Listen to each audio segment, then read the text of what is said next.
चलो, तो 2 marks question हम स्टार्ट करते हैं। 2 मार्क्स क्वेश्चन में पहले जान लो आज हम लोग को करना क्या है, किस किस चीज पे फोकस करना है, उसके बाद हम लोग क्लास को स्टार्ट करेंगे। तो पहली चीज ये है, जो आपको क्वेश्चन आंसर्स कराने का मेन मोटिव है वो ये कि आप एग्जाम में आंसर लिखना बिल्कुल अच्छे से सीख सको। जैसे कि यहाँ पर हम आपको कंसेप्ट समझाएंगे, क्वेश्चन समझाएंगे, आंसर समझाएंगे, और आपको साथ में देखना है कि किस तरह से सेंटेंस बनाया गया है, क्योंकि आपको पता होना चाहिए प्रेजेंटेशन अच्छी तो नंबर भी अच्छा मिलेगा। ओके, बहुत बुरी, वाई बहुत बुरी, I am also good, Shreyas Shreya दिख रहा है मुझे दूर से। ओके, चलो लेट्स स्टार्ट करें। 1 2 3 स्टार्ट। देखो, differentiate between karyokinesis and cytokinesis. Cytokinesis और कैरियोकाइनेसिस में क्या डिफरेंस है, तो पहले हम आपको यहाँ पे बताएंगे कि डिफरेंस क्या होता है। कैरियोकाइनेसिस का मतलब होता है न्यूक्लियस का डिवीजन होना। किसका डिवीजन होना? न्यूक्लियस का डिवीजन होना, न्यूक्लियस के अंदर जो भी मटेरियल है उसका डिवीजन होना। वेयर एज साइटोकाइनेसिस का मतलब है, cytokinesis is basically related to cytoplasm. तो जब साइटोप्लाज्म का डिवीजन होगा तो साइटोकाइनेसिस बोलोगे, न्यूक्लियस का डिवीजन होगा तो कैरियोकाइनेसिस बोलोगे। अब इसके आंसर को एग्जाम में लिखोगे कैसे? यही तो नहीं लिख दोगे ना, डिवीजन हो गया तो कैरियो। इसका प्रेजेंटेशन कैसे करना है वो आपको नेक्स्ट स्लाइड पे अभी जस्ट मिलने वाला है।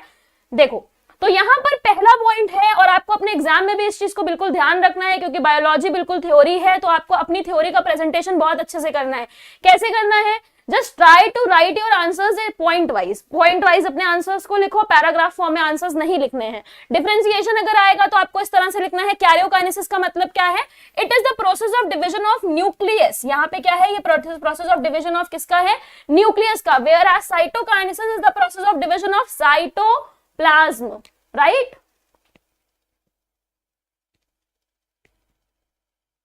ठीक है, तो यहां पर बोला जा रहा है कि karyokinesis process of division of nucleus है, cytokinesis process of division of cytoplasm है। न्यूक्लियस गेट डिवाइडेड, यहां पर बोल रहा है कि इन कैरियोकाइनेसिस में जो न्यूक्लियस है हमारा वो डिवाइड हो जाता है।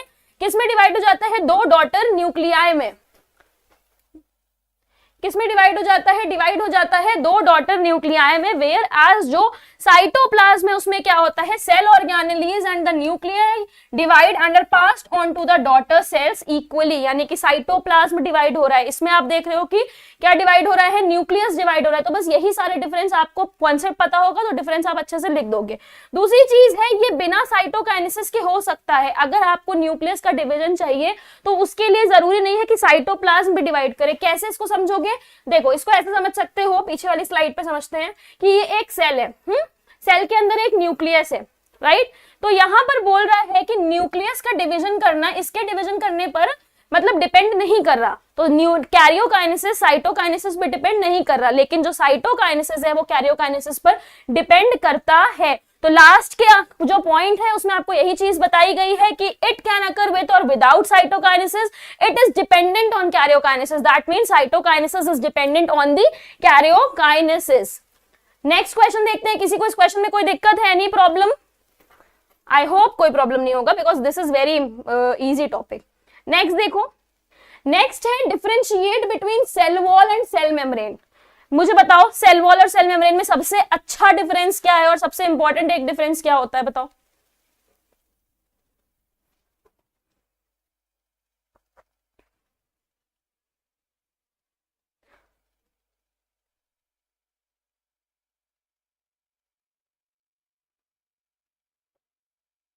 बातें मत करो, आंसर लिखो। Just write it down. What is the basic difference between cell membrane and cell wall?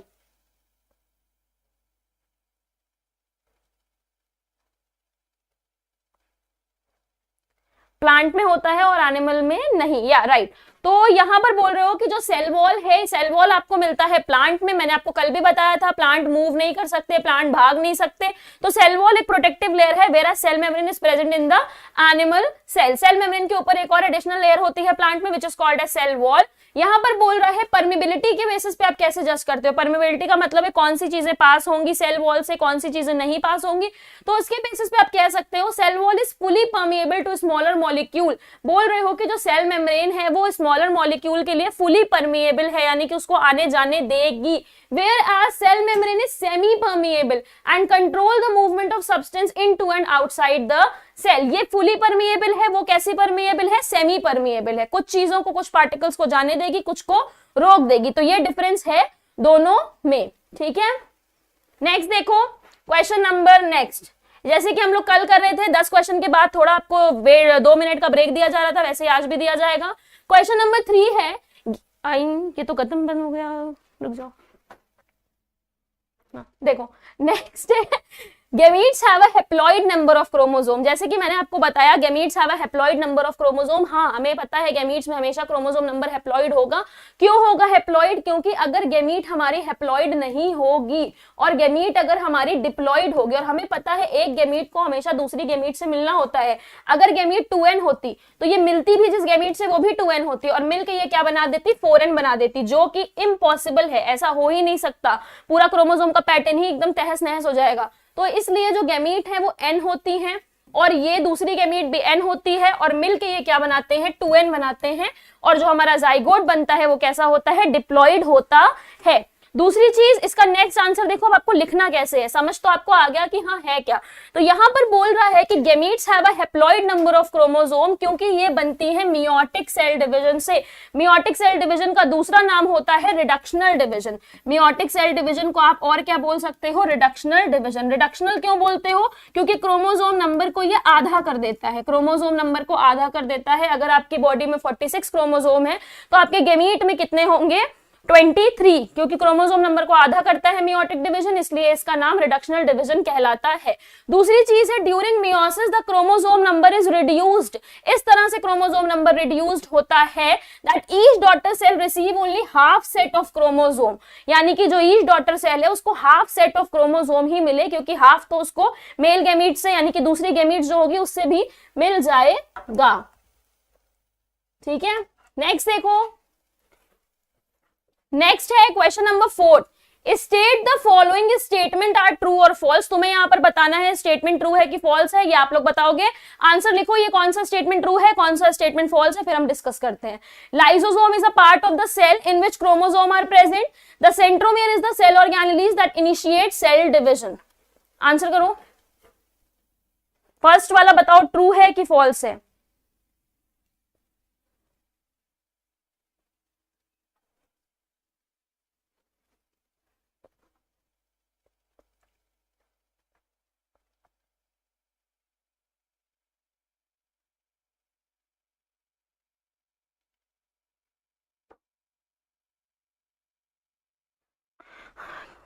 केवल एक बच्चा आंसर कर रहा है, बाकी सबको आज पढ़ने का मन नहीं है क्या? पढ़ने का मन नहीं है तो बताओ, क्लास कैंसिल कर दी जाए। अभी आगे और भी क्लास आने वाली है, फ्लो चार्ट्स की, डायग्राम बेस्ड क्वेश्चन की। लेकिन अगर मतलब तुम लोग सेल्फ स्टडी करना चाहते हो तो बता सकते हो, हम लोग क्लास नहीं ले जाएंगे। मैं सोच रही हूँ ये क्लास खत्म कर देते हैं, कैंसिल कर देते हैं, आई मीन। ओके ठीक है, हाँ ऐसे आंसर दो। देखो तो बोल रहा है यहाँ पर nucleus is the part of the cell in which chromosome are present. बोल रहा है both statement are false and can be corrected as. दोनों स्टेटमेंट ही गलत है। क्यों? लाइसोसोम बोल रहा है कि क्रोमोसोम प्रेजेंट होते हैं। Lysosome is part of the cell in which chromosome are present. नहीं, क्रोमोसोम तो न्यूक्लियस के अंदर होते हैं ना, और लाइसोसोम जो है न्यूक्लियस के अंदर थोड़ी होता है। लाइसोसोम तो साइटोप्लाज्म के अंदर होता है। तो पहला स्टेटमेंट गलत है। दूसरा स्टेटमेंट भी गलत है। क्यों गलत है? देखो, centrosome is the organelle of the cell that initiate cell division. और यहां पर क्या बोल रहा है? Centromere is the cell organelle. तो सेंट्रोमियर था लिखा था यहां पर, इसलिए ये गलत है। यहां पर क्या होगा? सेंट्रोसोम होगा। तो इसको ये करेक्शन आपको यहां पर करना है। नेक्स्ट क्वेश्चन देखते हैं, क्वेश्चन नंबर 5। क्वेश्चन नंबर 5, हाँ देखो, आंसर द फॉलोइंग। यहां पर तुम्हें क्या बताना है? आइडेंटिफाई द स्टेज, स्टेज बताना है। सुटेबल रीजन बताना है for your answer in 1। Name the stage that follows the one shown in the diagram, यानी कि इसके बाद कौन सी स्टेज आएगी वो भी बताना है। देखो इसको ध्यान से, इस डायग्राम को, और मुझे बताओ विजिबल है ये डायग्राम सबको?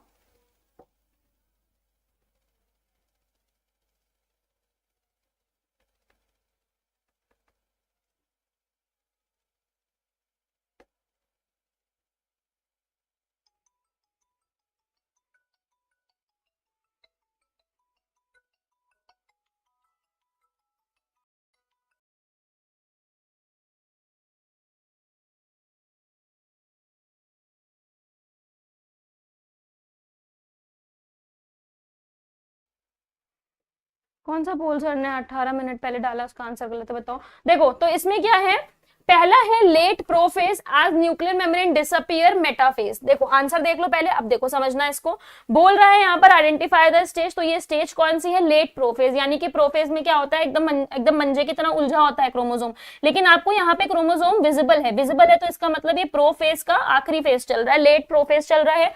दूसरी चीज क्या है, give a suitable reason for your answer in one.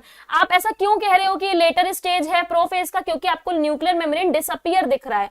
दूसरी चीज, इसके बाद कौन सा स्टेज आएगा, तो आपको पता होना चाहिए प्रोफेज के बाद क्या आता है, मेटाफेज आता है, फिर क्या आता है, एनाफेज आता है, और फिर टीलोफेज आता है। ठीक है, अर्ली प्रोफेज नहीं बोलेंगे, लेट प्रोफेज बोलेंगे, क्योंकि न्यूक्लियर मेम्ब्रेन क्या हो रहा है, डिसअपियर हो रहा है। नेक्स्ट देखो, नेक्स्ट है क्वेश्चन नंबर 6। नहीं कोई लफड़ा नहीं हुआ, डोंट वरी, कॉल आया था इंपॉर्टेंट इसलिए उठाया। तुम लोग तो यार मतलब कुछ भी सोचते हो। Study the diagram and answer the following question, identify the stage by giving a suitable reason. अब बताओ ये कौन सा स्टेज है, ध्यान से बताना। देखो ये इसमें क्या है कि क्रोमोसोम बीच में अलाइन हुआ होगा, यानी कि प्रोफेज हुआ, क्रोमोसोम दिखा, फिर क्रोमोसोम क्या हो गए, एकदम बीच सेंटर में आ गए, मेटाफेज वाली कंडीशन है, और अब क्रोमोसोम दूर चले गए। और तुम बताओ ये कौन सी कंडीशन है, हाँ करेक्ट, एनाफेज कंडीशन है। इज इट अ प्लांट और एनिमल सेल, ये प्लांट सेल है या एनिमल सेल है, और अपने आंसर को सपोर्ट करने के लिए बताओ कि ऐसा क्यों है। और दूसरी चीज नीट डायग्राम ड्रॉ करना है, तो वो तो तुम ड्रॉ कर लोगे।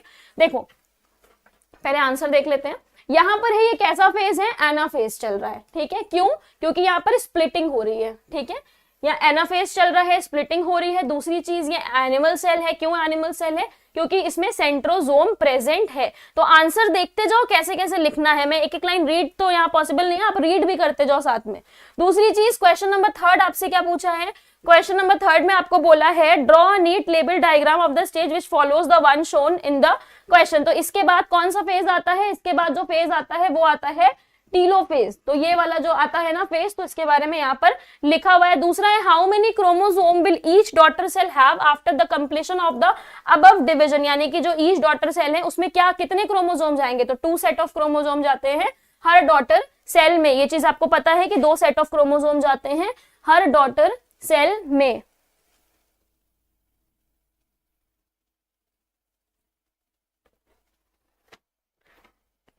ठीक है, समझ आया। नेक्स्ट है, सॉरी एक क्वेश्चन और बचा है ना, हाँ, नेम द 4 नाइट्रोजनस बेस। तो 4 नाइट्रोजनस बेस कौन से होते हैं, नाइट्रोजनस बेस होता क्या है, देखो नाइट्रोजनस बेस प्रेजेंट होते हैं डीएनए में, और कौन कौन से होते हैं, adenine, thymine, guanine and cytosine, और ये एक दूसरे के साथ पेयरिंग करते हैं। तो यहां पर देखो आपके आंसर में यही चीज लिखा होगा, एडेनिन, ग्वानिन, साइटोसिन, थाइमिन। ठीक है, क्वेश्चन नंबर 6 भी यहाँ पे कंप्लीट होता है। नेक्स्ट क्वेश्चन देखो, नेक्स्ट क्वेश्चन है क्वेश्चन नंबर 7। भयानक सा लग रहा है पर इतना भयानक नहीं है, चलो इसको सॉल्व करो।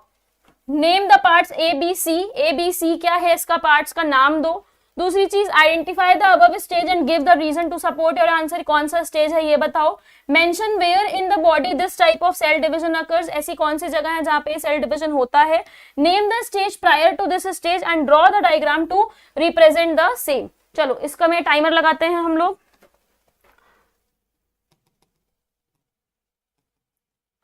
मैं आपको 50 सेकेंड का टाइमर दे रही।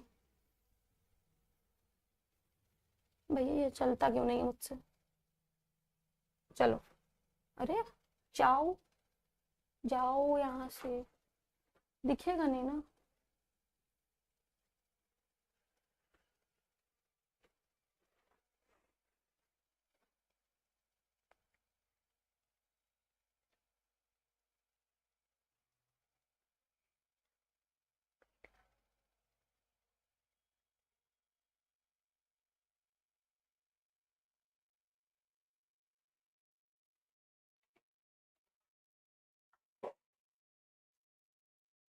मैम कौन है, जादुई सर हैं और कौन होगा स्टूडियो में। मैम की शादी कैंसिल हो गई इसलिए फोन आया था, नहीं मेरी शादी वादी कोई कैंसिल नहीं, आई एम बहुत छोटी बच्ची हूँ अभी।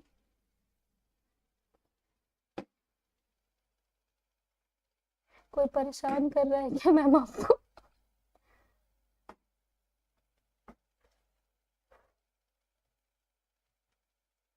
ए centrosome, B spindle fibre, C chromatid.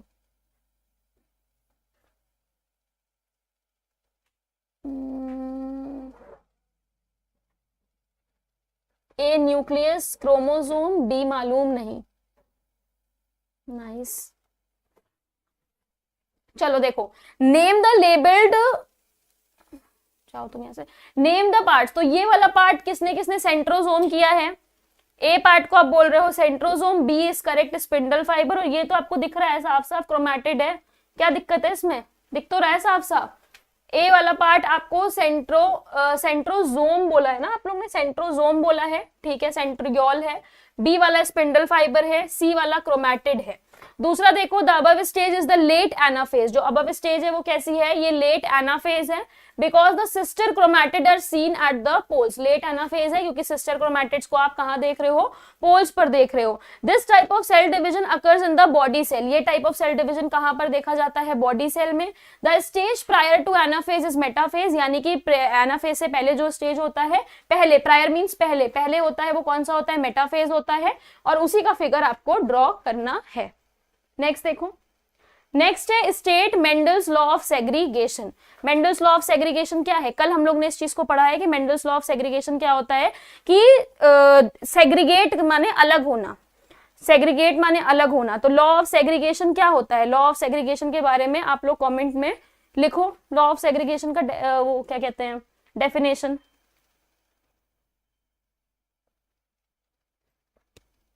Law, Mendel's law of segregation ये कहता है, मेंडल्स लॉ ऑफ सेग्रीगेशन में देखोगे तो लॉ ऑफ सेग्रीगेशन क्या है? During gamete formation the allele for each gene segregate. Now what is allele? यानी कि मैंने आपको बताया था कि अगर कैपिटल टी और कैपिटल टी साथ में लिखे हैं तो ये दोनों एक दूसरे के क्या है? भाई भाई। तो ये दोनों क्या है? एलील है। तो यहां पर बोल रहा है जब गैमीट फॉर्मेशन होता है तो जो एलील है for each gene segregate from each other so that each gamete carries only one allele for each gene, यानी कि हर गैमीट क्या कैरी करे? एक ही एलील को कैरी करे। तो जो ये सेग्रीगेशन है ना, ये एक दूसरे पे डिपेंड नहीं कर रहा है, इसी को क्या बोलते हैं? लॉ ऑफ सेग्रीगेशन बोलते हैं। किस चीज का आंसर पूछ रहे हो? किडनी का। जरा देखें एक मिनट, तो क्या आंसर है? मैम आंसर तो दे दो। The kidneys in human are a part of excretory system ना बेटा, kidneys are the part of excretory system. अभी तुम जिम चले जाया करो, ठीक है? यहाँ पढ़ने आते हो कि मुझे बताने आते हो कि मैं जिम जाऊंगी? कहाँ जाऊँ? तुम डांस क्लास ज्वाइन कर लो अभी। हाँ,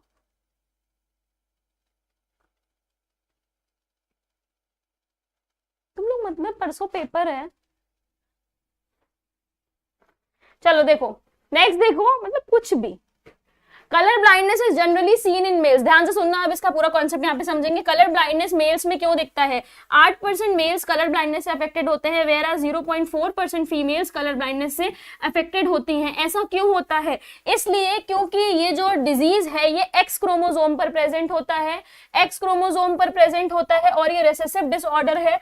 तो फीमेल के केस में दोनों एक्स को अफेक्टेड होना पड़ता है, वेयर एज मेल के केस में अगर एक एक्स भी अफेक्टेड है तो ये डिजीज अपने आप को शो कर पाएगा। तो फीमेल के केस में जब तक दोनों एक्स कलर ब्लाइंड नहीं होगा, दोनों एक्स अफेक्टेड नहीं होगा, तब तक ये बीमारी शो नहीं होगी। और अगर एक एक्स पे ये बीमारी है तो ये जो फीमेल है ये कलर ब्लाइंड की जगह कैरियर कहलाती है, जबकि मेल में ऐसा कुछ नहीं होता। मेल में अगर एक एक्स पे भी डिजीज है तो इसका मतलब मेल कैसा है? कलर ब्लाइंड है। इसीलिए मेल्स में कलर ब्लाइंडनेस 8% होता है, वेयर एज फीमेल में 0.4% होता है। कलर ब्लाइंड कैसा डिसऑर्डर है? कलर ब्लाइंड यानी कि आपके जो कोन सेल्स हैं वो ग्रीन और रेड कलर को आइडेंटिफाई नहीं कर पा रहे हैं। नेक्स्ट क्वेश्चन देखिए यहाँ पर, क्वेश्चन नंबर 10 यही है, सॉरी क्वेश्चन नंबर 9 के बारे में मैंने आपको समझा दिया। अब इसको कैसे लिखना है ये एक बार पढ़ लेते हैं। ये सेक्स लिंक डिजीज है। दूसरी चीज, मेल्स में ये ज्यादा कॉमन है। क्यों कॉमन है? than in female as genes responsible for color blindness are located on X chromosome, यानी कि ऐसे जीन्स जो कलर ब्लाइंडनेस के लिए रिस्पॉन्सिबल हैं वो कहाँ पे प्रेजेंट होते हैं? वो प्रेजेंट होते हैं एक्स क्रोमोसोम पे। मेल में केवल एक ही एक्स क्रोमोसोम होता है, तो एक defective x chromosome colour blindness को शो करने के लिए एकदम इनफ है, यानी कि अपने आप को शो कर देगा। वेयर एज फीमेल के केस में दोनों एक्स क्रोमोसोम को अफेक्ट होना पड़ता है, इसीलिए ज्यादा फीमेल्स इफेक्टिव, मतलब ज्यादा फीमेल्स में ये डिजीज देखने को नहीं मिलता। यही चीज मैंने आपको इजीली बता दिया था, जो यहाँ पे पूरा लैंग्वेज में लिखा हुआ है।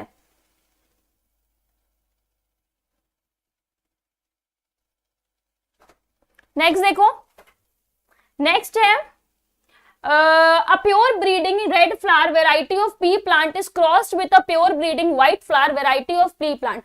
Draw a Punnett square to find out the phenotypic and genotypic ratio of the progeny belonging to F2 generation. तो देखो इसमें क्या बनाया जा रहा है, एक कैरेक्टर दिया हुआ है, तो यहाँ पर अगर आप बनाओगे प्रोजनी तो आपको क्या मिलेगा, फिनोटाइप 3:1 मिलेगा, जीनोटाइप क्या मिलेगा 1:2:1 मिलेगा। ये चीज मैं ड्रॉ नहीं कर रही क्योंकि पनेट स्क्वायर मैं आपको सिखा चुकी हूँ कैसे बनाते हैं। यहाँ पे दूसरा मेथड यूज करा है, लेकिन हम जो मेथड यूज करते हैं वो यूजुअली ये वाला करते हैं, जिसमें हम पहले क्या बनाते हैं, F1 जनरेशन बनाते हैं। जब हम F1 जनरेशन बनाते हैं तो जो हमारे पास आता है ना वो सारा सेम आता है, यानी कि ये कैपिटल आर स्मॉल आर। अब इसको लेके हम क्या करते हैं, F2 जनरेशन बनाते हैं, और जब आप F2 जनरेशन के साथ क्रॉस कराओगे तो यहाँ capital R small R, capital R small R, तो यहाँ पे आपको देखने को मिलेगा जो रेशियो आएगा वो कैसा आएगा, रेशियो आएगा 3:1, यानी कि 3 ऐसे फ्लावर आएंगे जो रेड हैं और एक ऐसा आएगा जो व्हाइट है, और ये है फिनोटिपिक रेशियो। जबकि जीनोटिपिक रेशियो कैसा आएगा 1:2:1, क्योंकि मैंने आपको कल भी बताया था जीनोटिपिक रेशियो को इससे मतलब होता है कि यही लिखूंगी मैं, चाहे जो हो जाए ऐसे लिखूंगी पर यही लिखूंगी। तो जीनोटिपिक रेशियो में ये मतलब होता है कि जेनेटिक मेकअप क्या है, लेकिन फिनोटिपिक को इस बात से कोई भी मतलब नहीं होता कि जेनेटिक मेकअप क्या है। ठीक है, can you please question number repeat, question number 9। Okay, question number 9 बेटा ये था कि कलर ब्लाइंडनेस कैसा डिसऑर्डर है। कलर ब्लाइंडनेस एक कलर ब्लाइंडनेस एक सेक्स लिंक डिसऑर्डर है, जो कि इसकी जो डिजीज है ये एक्स क्रोमोसोम पर पाई जाती है। एक्स क्रोमोसोम में ये डिजीज एक्स क्रोमोसोम में ये रेसेसिव फॉर्म में प्रेजेंट होता है। अगर ये फीमेल में है तो फीमेल में 2 एक्स क्रोमोसोम है, तो दोनों एक्स क्रोमोसोम को बीमार होना पड़ेगा। अगर दोनों एक्स क्रोमोसोम बीमार है तभी फीमेल कलर ब्लाइंड होगी। अगर एक एक्स क्रोमोसोम बीमार है तो आप कह सकते हो कि फीमेल कलर ब्लाइंड नहीं है, लेकिन वो कलर ब्लाइंड वाली बीमारी को कैरी करके लेके चल रही है, उसके बच्चे कलर ब्लाइंड हो सकते हैं आगे की जनरेशन में। लेकिन मेल में अगर मेल में केवल एक एक्स क्रोमोसोम प्रेजेंट होता है तो एक एक्स क्रोमोसोम काफी है कलर ब्लाइंडनेस को शो करने के लिए, क्योंकि वहां पे दूसरा वाई क्रोमोसोम है जिसको एक्स से कोई लेना देना नहीं है। लेकिन फीमेल के केस में दोनों एक्स को कलर ब्लाइंड होना पड़ता है। ठीक है, इसीलिए यहां पर बोला जाता है कि मेल्स ज्यादा अफेक्टेड होते हैं in comparison with females. Next देखो क्वेश्चन नंबर 10 बता दिया आपको। क्वेश्चन नंबर 11, अब क्वेश्चन नंबर 10 तक मैंने बता दिया है आपको। एक बार मैं आपको 2 मिनट का टाइम दे रही हूँ, आप देख लो किसी को किसी भी क्वेश्चन में डाउट है कि नहीं है। फिर हम लोग क्वेश्चन नंबर 11 पे आते हैं। In a certain species of animal black fur B is dominant over brown fur, predict a genotype and phenotype of the offspring when both parents are B or have heterozygous black fur। Okay ठीक है, ये question discuss करते हैं। 2 minute का time दे रही हूं मैं आपको।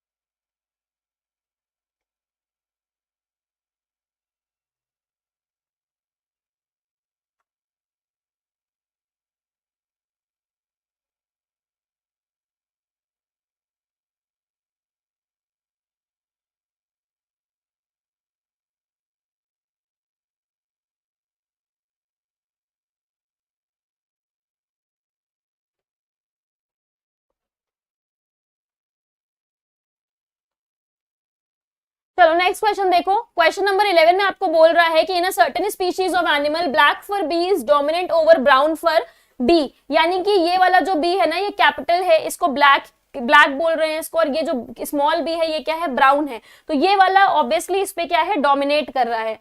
Predict a genotype and phenotype of the offspring when both parents are BB, यानी कि दोनों पेरेंट्स कैसे हैं, इसी तरह के, यानी कि दोनों पेरेंट्स में एक ब्लैक है और एक क्या है, ब्राउन है। तो इनके जो मतलब ऑफस्प्रिंग्स होंगे, अगर इनमें आप क्रॉस कराओगे दोनों पेरेंट्स में तो इनके बच्चे कैसे बनेंगे, तो यहाँ पर देखते हैं। तो capital B small B into capital B small B, ध्यान से फिर से समझना, यहाँ पर आपको जो कंडीशन दी गई है, बोला गया है कि सर्टेन स्पीशीज ऑफ एनिमल्स में जो ब्लैक फर है उनमें कैपिटल बी क्या है, डोमिनेंट है, वेयर एज ब्राउन वाला किससे डिनोट कर रहे हो, आप स्मॉल बी से बोल रहे हो। अब बोल रहे हो कि एक पेरेंट में ये चीज है और दूसरे पेरेंट में भी यही चीज है। तो अब जब इन दोनों में क्रॉस होगा तो इनकी जो प्रोजनी बनेगी उनमें क्या चीजें पाई जाएंगी। तो अब इसको हम सॉल्व कैसे करेंगे, यहाँ पर ऐसा हम लोग पनेट स्क्वायर बनाएंगे, यहाँ पर लिखेंगे कैपिटल बी, यहाँ पर लिखेंगे स्मॉल बी, जैसा हम F2 जनरेशन में करते हैं। दूसरी चीज यहाँ पे लिखेंगे कैपिटल बी, यहाँ पे लिखेंगे स्मॉल बी। तो आपको दिख सकता है कि capital B capital B, capital B small B, capital B small B, small B small B. तो आपको दिख सकता है कि जो फिनोटिपिक रेशियो है वो कैसा आया, 3:1 आया। कैसा आया, 3:1। यानी कि यहाँ पर क्या आया, ये ब्लैक आया, ये क्या आया, ब्लैक आया, ये भी क्या आया, ब्लैक आया, केवल ये क्या आया, ब्राउन आया। क्योंकि अगर एक भी डोमिनेटिंग कैरेक्टर प्रेजेंट है तो वो डोमिनेट ही उसको डोमिनेंट ही माना जाएगा। तो इसलिए यहाँ पे जो फिनोटिपिक रेशियो था वो 3:1 है, लेकिन जीनोटिपिक क्या होता है, 1:2:1। काफी बार मैं आपको ये चीज समझा चुकी हूँ। आगे बढ़ते हैं। दूसरी चीज देखो, यहाँ पे एक बार इसको देख लो कि यहाँ पर इन्होंने यही चीज निकाली और इन्होंने बोला 3:1। 3 क्या है, ब्लैक है, एक कैसा है, ब्राउन। 1 प्योर ब्लैक है, 2 हाइब्रिड ब्लैक है और एक कैसा है, प्योर ब्राउन। यानी कि अगर ये आ रहा है तो ये क्या होगा, आपका प्योर ब्लैक होगा। ये कैसा ब्लैक होगा, प्योर ब्लैक होगा। लेकिन अगर ये आ रहा है तो ये क्या है, ये आपका हाइब्रिड ब्लैक है। और आपको पता है जीनोटिपिक भैया को इससे मतलब होता है कि कौन प्योर है और कौन हाइब्रिड है, इसलिए जीनोटिपिक में इस तरह से लिखते हैं 1:2:1। आई होप क्लियर हो गया होगा। नेक्स्ट क्वेश्चन देखो, ये क्वेश्चन अच्छा है, इसको रीड करो, टाइम लो और बताओ इसका आंसर क्या होगा। तुम लोग आज बिल्कुल आंसर नहीं कर रहे हो, कल की क्लास में सर से बोल के कैंसिल करा दूंगी।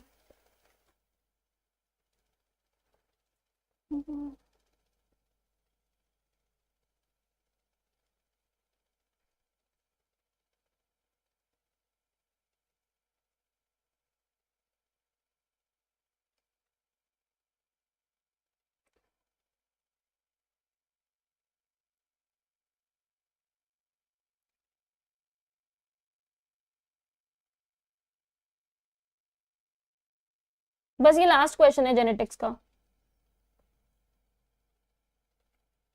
चलो हम सॉल्व करा दे रहे हैं इसको, थोड़ा सा ट्रिकी लग रहा होगा तुम लोग को।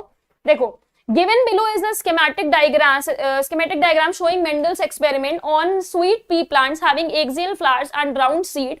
Now you know कि axial character भी कैसा है, डोमिनेंट है, और राउंड सीड भी कैसा कैरेक्टर है, डोमिनेंट है, एंड टर्मिनल फ्लावर कैसा है, रिसेसिव है, रिंकल्ड सीड कैसा है, रिसेसिव है। तो यहाँ पर जो क्रॉस है वो मोनोहाइब्रिड नहीं है, क्रॉस कैसा है, डाइहाइब्रिड। तो यहाँ पर बोल रहा है give the phenotype of F1 generation. F1 generation का फिनोटाइप यहाँ पर क्या होगा। तो जब F1 जनरेशन बनाते हो तो जो फिनोटाइप होता है वो कैसा आता है, सेम आता है। जब F1 जनरेशन बनाते हो तो जो फिनोटाइप आता है वो कैसा आता है, सेम आता है। यानी कि यहाँ पर बोल सकते हो ये तुम्हारा कुछ इस तरह से आएगा, A, और इसको बनाएंगे हम लोग तो ए आएगा और ये ऐसा ऐसा करके तुम्हारा कुछ यहाँ पर आएगा। तो ये तुम बोल सकते हो कि एक्सियल कंडीशन है और राउंड कंडीशन है। तो इसका आंसर होगा पहले वाले का, जो F1 प्रोजनी है वो F1 प्रोजनी कैसी होगी, F1 प्रोजनी एक्सियल होगी और कैसी होगी, राउंड होगी। देख लो कितना ट्रिकी क्वेश्चन है, ऐसे घुमा के आपको पेपर में भी पूछा जाएगा, लेकिन आपको दिमाग लगाना है और पनेट स्क्वायर बना के करना है। ठीक है, मैंने तो ऐसे डायरेक्टली बता दिया, बट आपको यहाँ पर पनेट स्क्वायर को बनाकर करना है। दूसरा है give the phenotype of F2 progeny produced upon the self pollination of F1 progeny. तो F2 प्रोजनी, F1 प्रोजनी को आपको पता है क्या होता है, लेकिन F2 वाला क्या होता है। कभी भी अगर F2 पूछता है डाइहाइब्रिड में तो एक चीज हमें याद होनी चाहिए कि F2 अगर पूछ रहा है तो यहाँ पर क्या होगा, स्पेस नहीं है इधर, यहाँ पर क्या होगा 9:3:1। फिर से मैं एक बार आपको समझाती हूँ। आपको सबसे पहले पूछा कि F1 जनरेशन क्या बनेगी, तो आपको पता है कि F1 जनरेशन हमेशा चाहे मोनोहाइब्रिड क्रॉस हो चाहे डाइहाइब्रिड क्रॉस हो सेम बनती है। क्या सेम बनता है, अगर मोनोहाइब्रिड क्रॉस होता है तो मान लो कैपिटल आर स्मॉल आर बन रहा है, लेकिन अगर डाइहाइब्रिड क्रॉस है तो उसमें क्या बनेगा, capital A small A, capital R small R. यानी कि कंडीशन जो बनेगी वो कैसी बनेगी, डोमिनेंट बनेगी।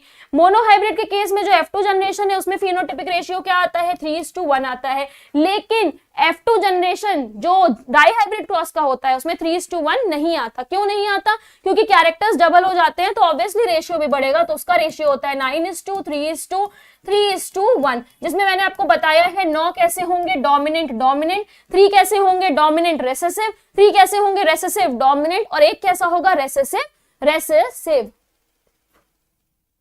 ठीक है, समझ आया। नेक्स्ट क्वेश्चन देखो, नेक्स्ट क्वेश्चन है यहाँ पर पूछ रहा है question number 3, give the phenotypic ratio of F2 progeny. Phenotypic ratio बता दो F2 प्रोजनी का, तो वो सेम चीज 9:3:3:1 हो गया।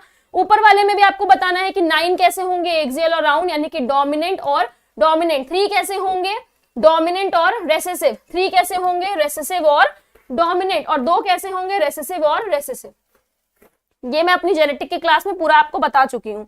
नेक्स्ट देखिए, नेक्स्ट है गिव द फेनोटाइपिक। ये हो गया हमारा। Name and explain the law introduce by Mendel on the basis of the above observation, यानी कि आपको बताना है कि ऐसा कौन सा लॉ है। तो लॉ ऑफ इंडिपेंडेंट असॉर्टमेंट, जिसके बारे में आप लोग बहुत कंफ्यूज होते हो और मोस्टली लोग पूछते हो कि ma'am law of independent assortment समझा दीजिए। तो लॉ ऑफ इंडिपेंडेंट असॉर्टमेंट समझने के लिए तैयार हो जाओ।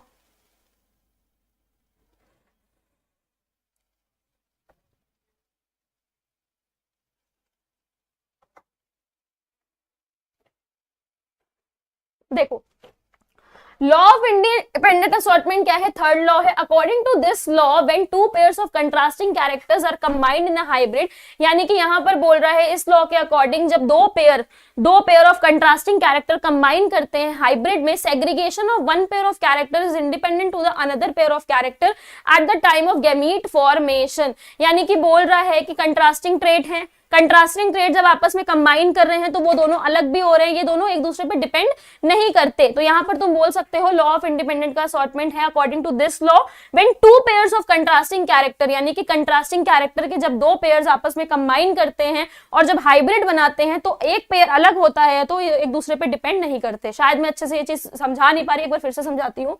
देखो, यहां पर बोल रहा है कि अगर कंट्रास्टिंग कैरेक्टर्स हैं वो आपस में कंबाइन कर रहे हैं गैमीट फॉर्मेशन के वक्त, जब वो अलग हो रहे हैं तो वो एक दूसरे पर डिपेंड नहीं करते। इसी को बोलते हैं इंडिपेंडेंट असॉर्टमेंट। ठीक है, इसी को बोलते हैं इंडिपेंडेंट असॉर्टमेंट। चिंता मत करो, भी सारे क्वेश्चंस आएंगे, सर्कुलेटरी के भी आएंगे। देखो, समझ आया ये? पहले बताओ क्वेश्चन नंबर 12 समझ आया?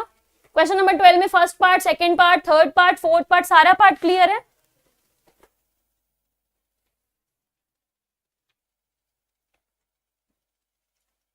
क्लियर है तो थम्स अप दो तो आगे बढ़े।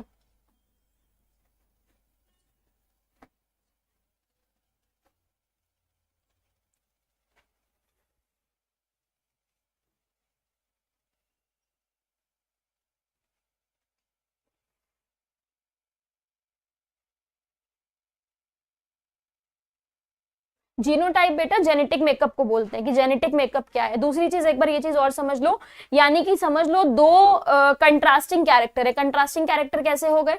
एक तुम्हारा कंट्रास्टिंग कैरेक्टर बोल रहा है, कंट्रास्टिंग ट्रेट नहीं बोल रहा। दो कंट्रास्टिंग कैरेक्टर्स हैं।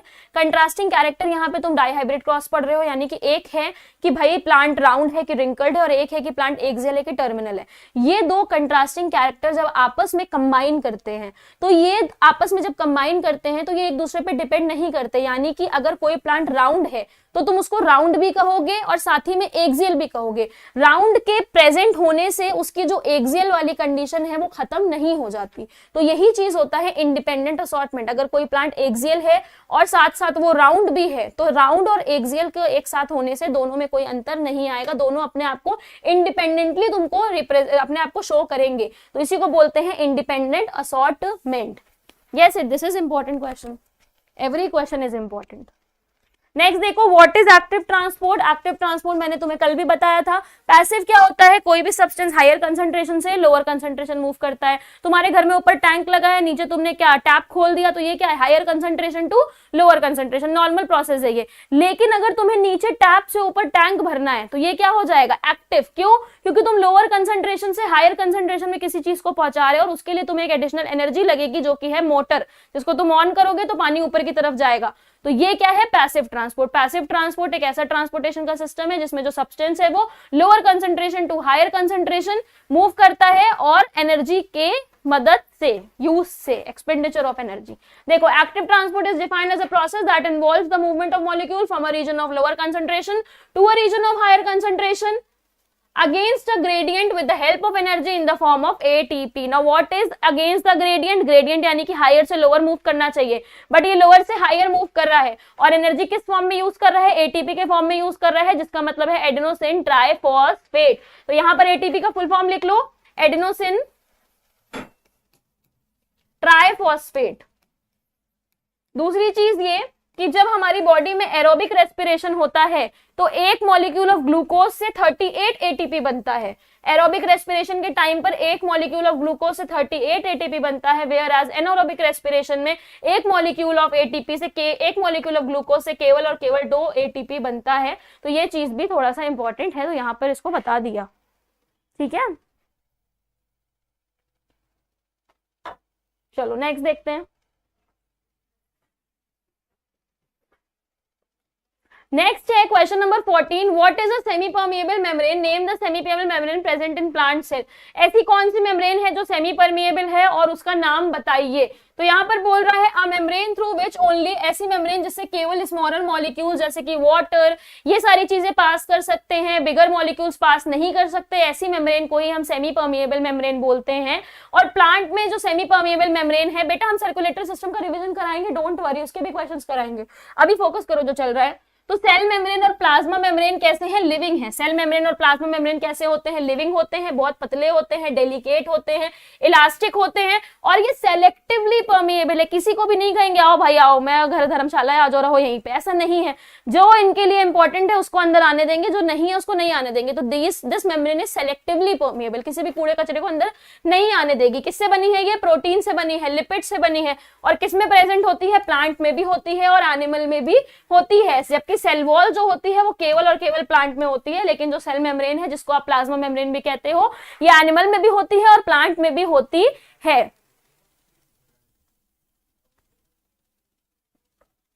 क्या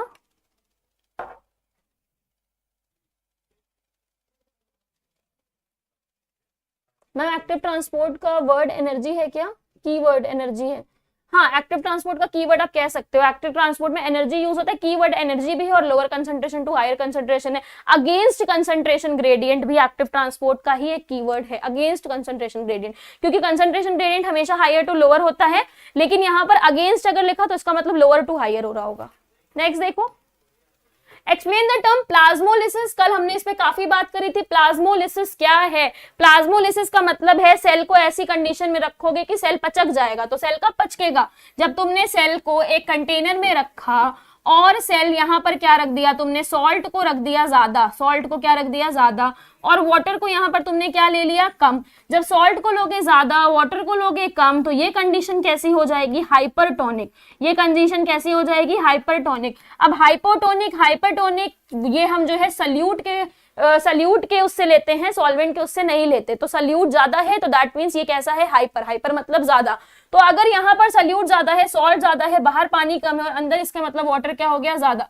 तो वाटर कैसे मूव करेगा, हायर कंसंट्रेशन से कहाँ आ जाएगा, लोअर कंसंट्रेशन की तरफ मूव कर जाएगा, और इसी को कहते हैं प्लाज्मोलिसिस। और इसी का जस्ट उल्टा क्या होता है, इसी का जस्ट उल्टा होता है डीप्लाज्मोलिसिस। इसी का जस्ट उल्टा क्या होता है, इसी का जस्ट उल्टा होता है डीप्लाज्मोलिसिस, जिसमें क्या होता है कि आपने कंटेनर लिया, सेल को रखा और यहाँ पर रख दिया टैप वाटर। अब जो टैप वाटर है उसमें सॉल्ट क्या होता है बेटा, सॉल्ट होता है कम, वाटर क्या होता है ज्यादा। तो वाटर यहाँ पे ज्यादा है तो हायर कंसंट्रेशन से वाटर कहाँ जाएगा, लोअर कंसंट्रेशन में जाएगा, और ये जो सेल है ये मोटा हो जाएगा, यानी कि क्या हो जाएगा, स्वेल कर जाएगा। और ये कौन सा सोल्यूशन हुआ, ये सोल्यूशन हो जाता है हाइपोटोनिक। कैसा हो जाता है, हाइपोटोनिक। और एक ऐसा और सोल्यूशन आता है जिसको आइसोटोनिक बोलते हैं, जिसमें सेल और बाहर का जो सब्सटेंस है दोनों में सेम अमाउंट में, किसी में ज्यादा चीजें, ज्यादा और कम चीजें नहीं है। तो इस कंडीशन को क्या बोला जाता है कि ये आइसोटोनिक है और इसमें मूवमेंट कुछ भी नहीं होगा, ना सेल किसमें से कुछ अंदर जाएगा ना सेल से कुछ बाहर आएगा।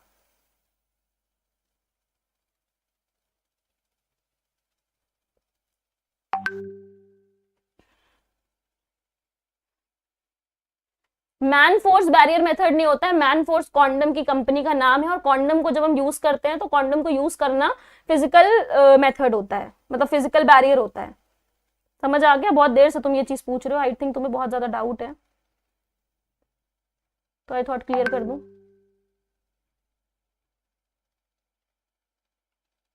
चलो नेक्स्ट देखो, समझ आया सबको प्लाज्मोलिसिस और डीप्लाज्मोलिसिस।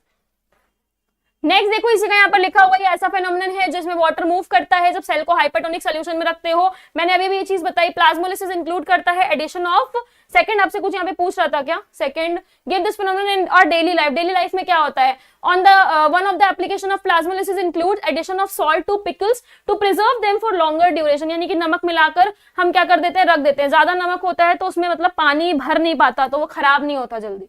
दूसरी चीज क्या है, complete the following, rewrite sentence by inserting the correct, wooden doors swell up in rainy season due to, यानी wooden doors, ये तो खुद कर सकते हो, wooden doors क्यों swell up हो जाते हैं, that dash is the phenomenon of contraction of the cytoplasm from the cell wall। तो देखो यहाँ पर सीधा सीधा लिखा है wooden doors swell up in rainy season due to imbibition।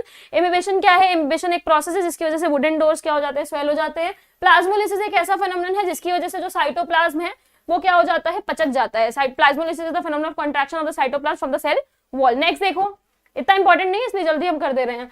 The figure given alongside shows the epidermal cell of an onion bulb. This cell wall was then transferred to a drop of sugar solution। ठीक है, lag कर रही है मेरी आवाज, lag वो automatic lag कर रही है, मतलब कंप्यूटर सिस्टम का प्रॉब्लम नहीं है, मेरे सिस्टम का कुछ प्रॉब्लम चल रहा है। नेक्स्ट देखो, नेक्स्ट है, इसमें कई सारे क्वेश्चंस बताए गए हैं। Draw a well label diagram, तो इसमें हम लोग थ्योरी कर लेते हैं, लॉ वेल लेबल डायग्राम को छोड़ देते हैं। जो साइंटिफिक टर्म है यूज करा जा रहा है वो है plasmolysis. To restore the cell back to its original condition must be place in a hypertonic solution, ताकि सेल वापस से कैसा हो जाए, नॉर्मल हो जाए। दूसरी चीज है जो साइंटिफिक टर्म यहाँ पर यूज कर रहे हैं सेल के रिकवरी के लिए, उसको डीप्लाज्मोलिसिस बोल रहे हैं। इसको डिफाइन करा जा रहा है कि मूवमेंट हो रहा है वाटर मॉलिक्यूल का हायर कंसेंट्रेशन से लोअर कंसेंट्रेशन के रीजन में सेमी परमिएबल मेम्ब्रेन के थ्रू, और अगर सेमी परमिएबल मेम्ब्रेन के थ्रू हो रहा है तो यहाँ पर ऑस्मोसिस आप बोल सकते हो, क्योंकि सेमी परमिएबल मेम्ब्रेन डिफ्यूजन में नहीं होती। A membrane that allows only certain molecule to pass through, और इसका एग्जांपल है एग मेम्ब्रेन, प्लाज्मा मेम्ब्रेन। ये इतना इंपॉर्टेंट क्वेश्चंस नहीं है, मतलब आप खुद भी डायग्राम देख के इसको पढ़ सकते हो। आगे की तरफ मूव करते हैं, ये भी छोड़ दो इसको। What is the state of cell shown, ये छोड़ दो, सेल वाले क्वेश्चन बहुत कर लिए हमने ऑलरेडी। सेम क्वेश्चन ही है कि सेल जो है वो प्लाज्मोलाइज हुआ, प्लाज्मा मेम्ब्रेन सेलेक्टिव मेम्ब्रेन है, पहला का नाम सेल वॉल है, फिर हाइपरटोनिक, फिर plasma membrane. Cell can be return to original position में कैसे आएगा, डीप्लाज्मोलिसिस से। दो फीचर्स जो प्रेजेंट है एनिमल सेल में वो क्या है, सेल वॉल प्रेजेंट है। The two features of the given plant cell which are not present in animal cell, plant cell में है, सॉरी एनिमल में नहीं है। तो सेल वॉल प्लांट में होता है, एनिमल में नहीं होता। क्लोरोप्लास्ट प्लांट में होता है, एनिमल में नहीं होता। जो प्लास्टिड्स हैं वो प्लांट में होते हैं, एनिमल में नहीं होते। कुछ और क्वेश्चंस हैं सेल के, प्लांट फिजियोलॉजी के। फिर हम लोग ना उस पे करेंगे, उस पे काम करेंगे, अरे यार क्या बोलते हैं उसको, ह्यूमन फिजियोलॉजी।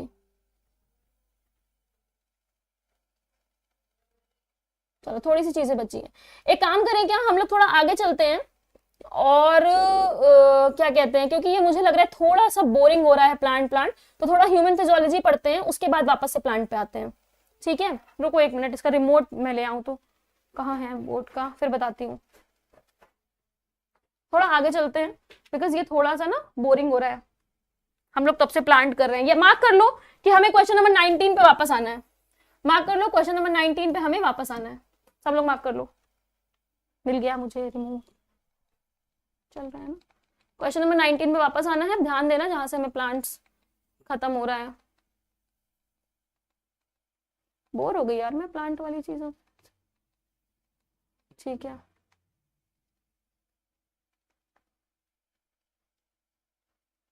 चलो आ गए हम लोग। क्वेश्चन नंबर 31 देखो, 10-11 क्वेश्चंस छोड़ दिए हैं अभी, उसको हम लोग बाद में करेंगे। चलो देखो, give the location of pericardial fluid, what is its function. Now इसका नाम से तुम्हें पता चल रहा है पेरिकार्डियल फ्लूइड। तुम्हें पता है कि पेरिकार्डियम इज अ मेम्ब्रेन जो कि हार्ट को कवर करती है, तो पेरिकार्डियल इज अ फ्लूइड जो कि भरा हुआ होता है। ठीक है, ताकि फ्रिक्शन ना हो। तो यही चीज यहाँ पर बोल रहा है कि ये फ्लूइड प्रेजेंट होता है पेरिकार्डियल कैविटी में between the inner and outer pericardial. Pericardial fluid help to reduce friction within the pericardium by lubricating the epicardial surface and allowing the membrane to glide over each other with each other. यानी कि जो heart है ना वो side से मतलब क्या नाम है फ्रिक्शन ना करे, तो फ्रिक्शन को रोकने के लिए एक लिक्विड टाइप का सब्सटेंस प्रेजेंट होता है अगल बगल, which is called as pericardial fluid. जिसको क्या बोला जाता है, जिसको बोला जाता है पेरिकार्डियल फ्लूइड। लोकेशन बोल रहा है, लोकेशन और फंक्शन बताओ पेरिकार्डियल फ्लूइड का, तो यही चीज आपको बता दी गई। फिर से उस क्वेश्चन को आधा पार्ट इधर आ गया है। दूसरा चीज है, given below is the diagram of human blood, label the parts number 1, 2, 3। देखो यहाँ पे कोई डायग्राम दिया नहीं है, शायद डायग्राम मिस हो गया है, और जो डायग्राम रहा होगा उसमें आरबीसी, डब्ल्यूबीसी और प्लेटलेट इसका आंसर रहा होगा। तो ये स्लाइड जब खत्म हो जाएगा तो मैं इसमें 32 वाले क्वेश्चंस में डायग्राम ऐड करा दूंगी। नेक्स्ट देखो, name the substance that initiate blood clotting. बहुत इंपॉर्टेंट है ये, ऐसा सब्सटेंस बताओ जो ब्लड क्लॉटिंग को इनिशिएट कर रहा है। कौन सा ऐसा सब्सटेंस होता है जो ब्लड क्लॉटिंग को इनिशिएट करता है, बताओ। ब्लड क्लॉटिंग के लिए क्या होता है, देखो आपको अगर कहीं भी चोट लगी, इंजरी हुई, जब भी कभी इंजरी हुई, चोट लगी, तो एक सब्सटेंस रिलीज होता है जिसको बोलते हैं थ्रोम्बोकाइनेज। ये थ्रोम्बोकाइनेज क्या करता है, प्लाज्मा में प्रेजेंट प्रोथ्रोम्बिन को कन्वर्ट कर देता है थ्रोम्बिन में, जो कि फाइब्रिनोजेन को कन्वर्ट कर देता है फाइब्रिन में। फाइब्रिन एक तरह का जाल बना लेता है, इतना जल्दी क्यों बता रही हूँ, क्योंकि एक्सप्लेन कर चुकी हूं मैं। फाइब्रिन एक तरह का जाल बना लेता है, इस जाल में जाके आरबीसी फंस जाती है, और इसमें कैल्शियम आयन और विटामिन के का इंपॉर्टेंट रोल होता है। ठीक है, तो यहां पर बताया जा रहा है, देखो स्लाइड खत्म हो गया क्या, एक मिनट, क्वेश्चन नंबर 33 तक था शायद।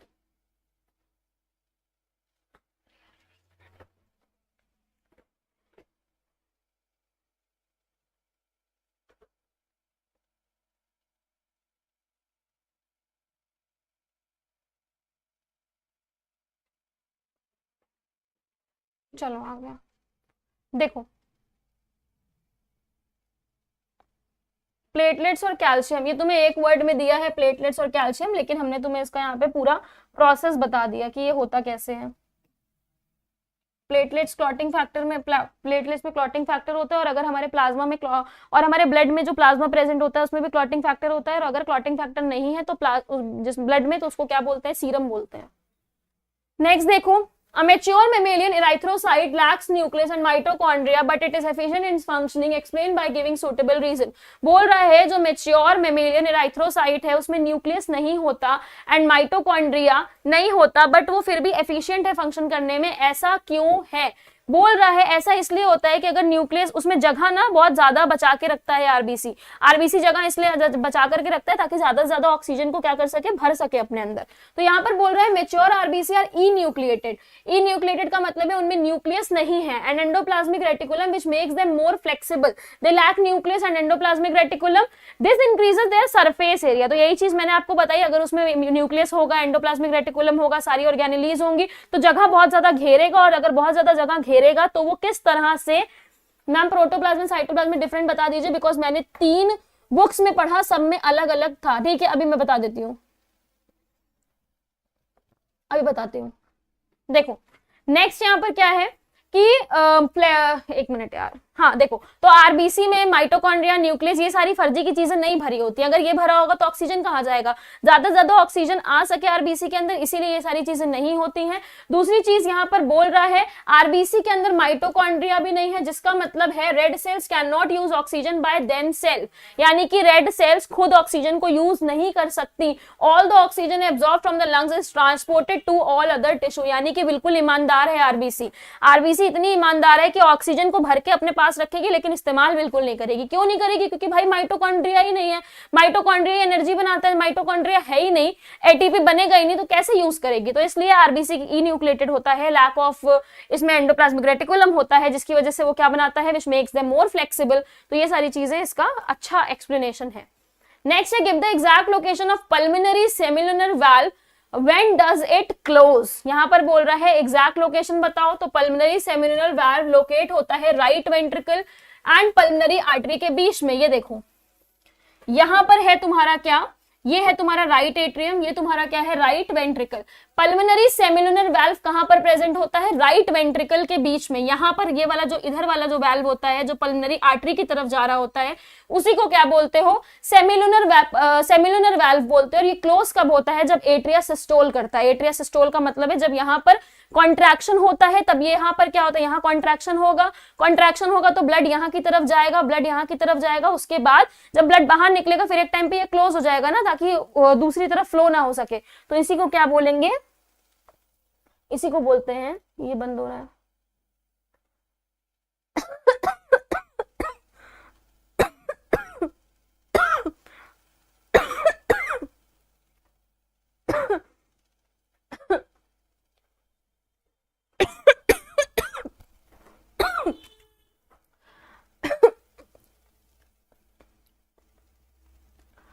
अच्छा एक चीज और, यहाँ पर भी जो वॉल्व होता है वो भी बंद होता है। कल बताया था ये वाला वॉल्व बंद होगा तो डब साउंड आएगा, ऊपर वाला बंद होगा तो लब साउंड आएगा, लब डब। नेक्स्ट है, याद रखना क्वेश्चन नंबर 19 पे वापस आना है हमें। Give the biological technical term for the following. Biological technical term बताओ। The vein which drains the blood from the intestine to liver, यानी कि ऐसी वेन जो ब्लड को ड्रेन करती है इंटेस्टाइन से लिवर में। दूसरा है blood vessels carry blood to the left atrium, यानी कि ऐसी ब्लड वेसल जो ब्लड को कहां लेके जाएगी, लेफ्ट एट्रियम में लेके जाएगी। तो लेफ्ट एट्रियम में कौन लेके जाती है, पल्मोनरी वेन। इसको अप कर दें पहले, लेफ्ट एट्रियम में कौन लेके जाती है, पल्मोनरी वेन लेके जाती है। देखो इसका एक्सप्लेनेशन दिया है यहाँ पर हेपेटिक पोर्टल वेन और यहाँ पर दिया है पल्मोनरी वेन। ये बहुत छोटे छोटे क्वेश्चंस हैं। देखो जैसे कि यहाँ पर बोल सकते हो ऐसी वेन जो ड्रेन करती है ब्लड को इंटेस्टाइन से लिवर में, इंटेस्टाइन से लिवर में लेकर जा रही है। तो ये कौन लेके जा रहा है, हेपेटिक पोर्टल वेन। कौन लेके जा रहा है, हेपेटिक पोर्टल वेन। और उसको कौन लेके जा रहा है, pulmonary vein. Hepatic portal vein और उसको कौन लेके जाता है, उसको लेके जाता है पल्मोनरी वेन। यहां पर लिख देती हूँ क्वेश्चन के आगे, पल्मोनरी वेन।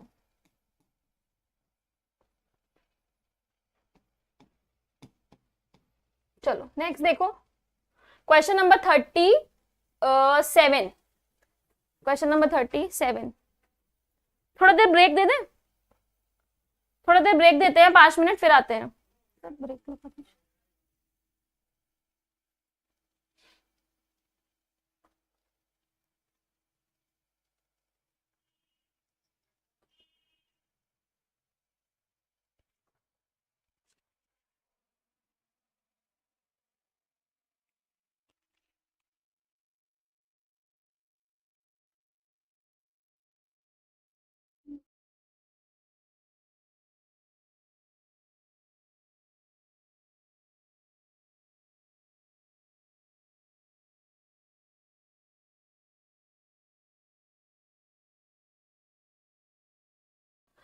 कहाँ गया यार ये, अच्छा आ गया। देखो ये पीसी कैसे है, from where to the following blood vessels carry blood. Hepatic vein blood कहां से कहां को लेके जाती है, हेपेटिक पोर्टल वेन कहां से लेके जाती है। तो जो हेपेटिक वेन है वो कैरी करती है ब्लड को लिवर से पोस्टीरियर वेना कावा में। नाउ पोस्टीरियर वेना कावा क्या है, पोस्टीरियर वेना कावा का काम होता है डीऑक्सीजनेटेड ब्लड कहां देता है, डीऑक्सीजनेटेड ब्लड देता है हार्ट को। यानी कि डीऑक्सीजनेटेड ब्लड हार्ट को देता है ताकि हार्ट से पंप होकर लंग्स में जाए और ऑक्सीजनेटेड हो जाए। तो हेपेटिक वेन क्या करेगा, hepatic when carry blood from liver, यानी कि लिवर से जो भी गंदा ब्लड है उसको हेपेटिक वेन पकड़ेगा, पकड़ के किसको देगा, posterior vena cava. 2 vena cava होते हैं, एक होते हैं सुपीरियर, एक होते हैं पोस्टीरियर। सुपीरियर वेना कावा जो ऊपर से डीऑक्सीजनेटेड ब्लड लेके जा रहे हैं ऊपर के बॉडी पार्ट से। इंफीरियर वेना कावा जिसको आप बोल सकते हो लोअर बॉडी पार्ट से लेके जा रहे हैं। तो 2 है, इंफीरियर और सुपीरियर। और एक आपका क्या होता है, इंफीरियर और सुपीरियर को ही आप पोस्टीरियर और इंटीरियर वेना कावा भी बोलते हो। दूसरी चीज है हेपेटिक पोर्टल वेन ब्लड को कैरी करती है कहां पे, अभी आपने पढ़ा था इंटेस्टाइन से लिवर में लेकर के जाती है। दूसरी चीज देखो, briefly describe the formation of glomerular filtrate. Now what is this glomerular filtrate. इसको पढ़ने के लिए हमको क्या पढ़ना पड़ेगा बताओ, इसको पढ़ने के लिए हमको पढ़ना पड़ेगा नेफ्रॉन का स्ट्रक्चर।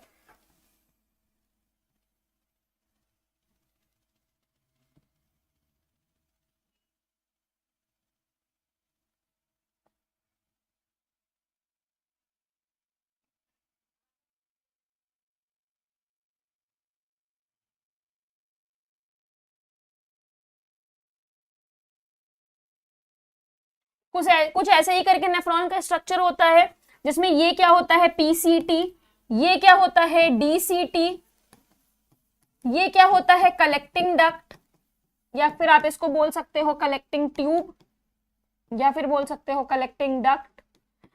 यहां पर होता है ऐसे गुच्छे जैसा जो ब्लड का यहाँ पे जो आ रहा है, एफरेंट लेके आ रहा है, इफरेंट लेके जा रहा है। तो इसको गुच्छे जैसे जो ये वेसल्स हैं इसको ग्लोमेरुलस बोलते हो। क्या बोलते हो, ग्लोमेरुलस बोलते हो। इसको क्या बोलते हो, इसको बोलते हो बोमेन्स कैप्सूल, इसको बोलते हो बोमेन्स कैप्सूल। देखो पूरा नेफ्रॉन का स्ट्रक्चर एक चीज समझाने के लिए बना दिया है। और बोमेन्स कैप्सूल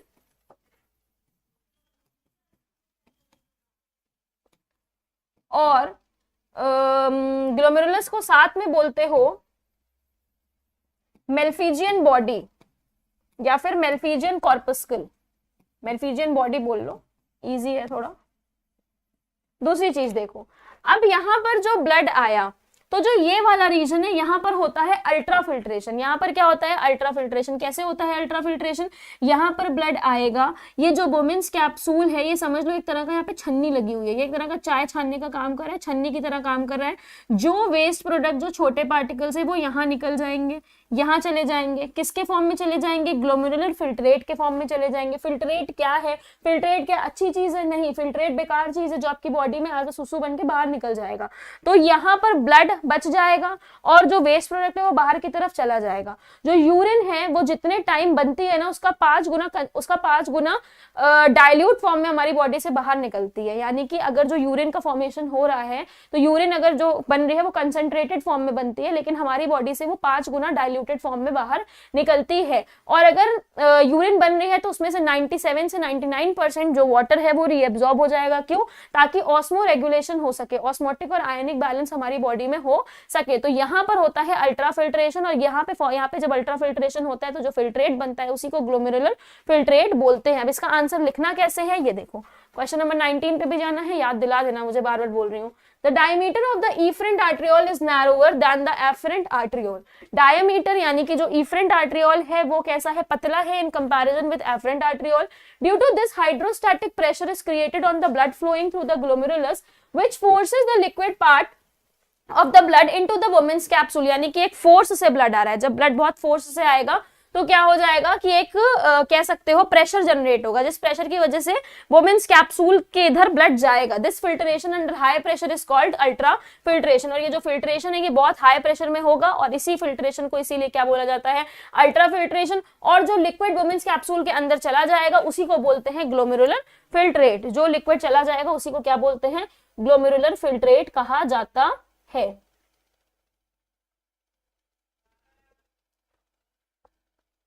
चलो नेक्स्ट देखो क्या हो गया यार। हाँ, draw NEET diagram of a neuron and label. Neuron क्या है? What do you mean by neuron? Answer कर लो थोड़ा, अगर बातचीत खत्म हो गई हो तो एक बार आंसर भी बता दो कि न्यूरॉन क्या है। Neuron, what is neuron? What do you mean by neuron? बताओ।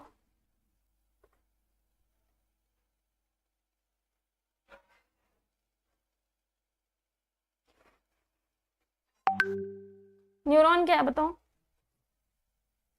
Neuron is a functional unit of nervous system ना। Neuron is a functional unit of nervous system. आप बोल सकते हो कि न्यूरॉन क्या है? न्यूरॉन फंक्शनल यूनिट है नर्वस सिस्टम का।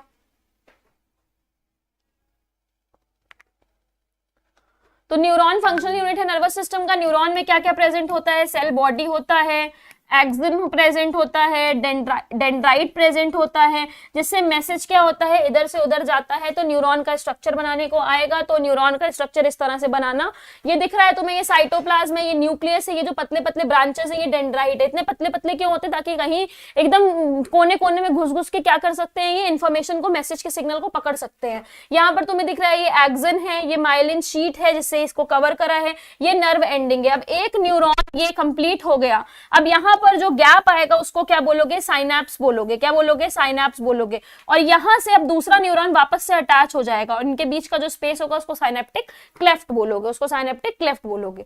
नेक्स्ट देखो, नेक्स्ट है what are the two functions of cerebellum. Cerebellum क्या है? सेरिबेलम है लिटिल ब्रेन और इसका फंक्शन क्या है? Muscular activities of the body को करता है बैलेंस। और क्या करता है? बैलेंस करता है बॉडी को। और मस्कुलर एक्टिविटीज जो है हमारी बॉडी के उसको भी कैरी करता है। सेरिबेलम किसका पार्ट है ये चीज भी आपको बतानी है। तो सेरिबेलम, सेरिब्रम किसका पार्ट है? याद करो, फोर ब्रेन में क्या आता है? सेरिब्रम आता है, हाइपोथैलेमस आता है, और मिड ब्रेन में और उसमें हाइंड ब्रेन में क्या आता है? पॉन्स, मेडुला ऑब्लंगेटा और सेरिबेलम। तो cerebellum is the part of the hind brain. और जो सेरिबेलम है उसको आप क्या बोलते हो? सेरिबेलम को आप लिटिल ब्रेन भी बोलते हो। और जो लार्जेस्ट ब्रेन का पार्ट है वो कौन है? सेरिब्रम है। तो यहाँ पर बता रहा है कि सेरिबेलम करेगा क्या? Muscular activities of the body को देखेगा और आपके बॉडी के बैलेंस को भी क्या करता है? मेंटेन करने का काम करता है। क्लियर है? पढ़ रहे हो ना सब लोग? क्लियर है? थम्स अप दो, पढ़ रहे हो कि नहीं? नेक्स्ट देखो, state the function of medulla oblongata. Medulla oblongata, कल तो इतनी अच्छी क्लास करी सबने, पेपर जबकि देके आए थे कल, और आज एकदम सबका मतलब एकदम डाउन हो गए हो, ना कमेंट कर रहे हो ना पढ़ रहे हो। क्या हो गया है? वापस से एनर्जी लेके आओ ना।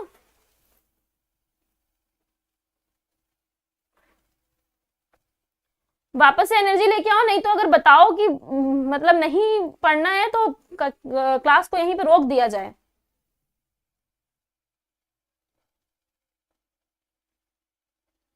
थम्स अप मुझे सबका चाहिए, नहीं तो मैं क्लास सच में खत्म कर दूंगी। और कल हम लोग का जो फ्लो चार्ट वाला डायग्राम बेस्ड क्वेश्चन आने वाले हैं, वो भी मैं उसको मना कर दूंगी सर से कि बच्चों को नहीं जरूरत है कुछ पढ़ने की, सब आता है उन्हें।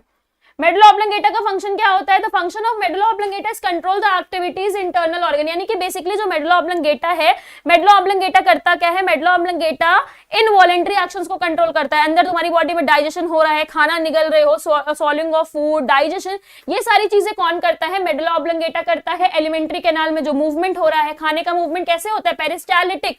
What is peristaltic? Zigzag movement is called as peristaltic movement. सांस ले रहे हो, movement of breathing, ये सारी चीजें कौन कर रहा है? मेडुला ऑब्लिंगेटा कर रहा है, क्योंकि मेडुला ऑब्लिंगेटा का काम होता है इनवॉलेंटरी फंक्शंस को कराना। Next question, How are cyton and axon arranged in the spinal cord? cyton और axon स्पाइनल कॉर्ड में कैसे अरेंज होते हैं? ऑपोजिट होते हैं। कैसे अरेंज होते हैं? ऑपोजिट होते हैं।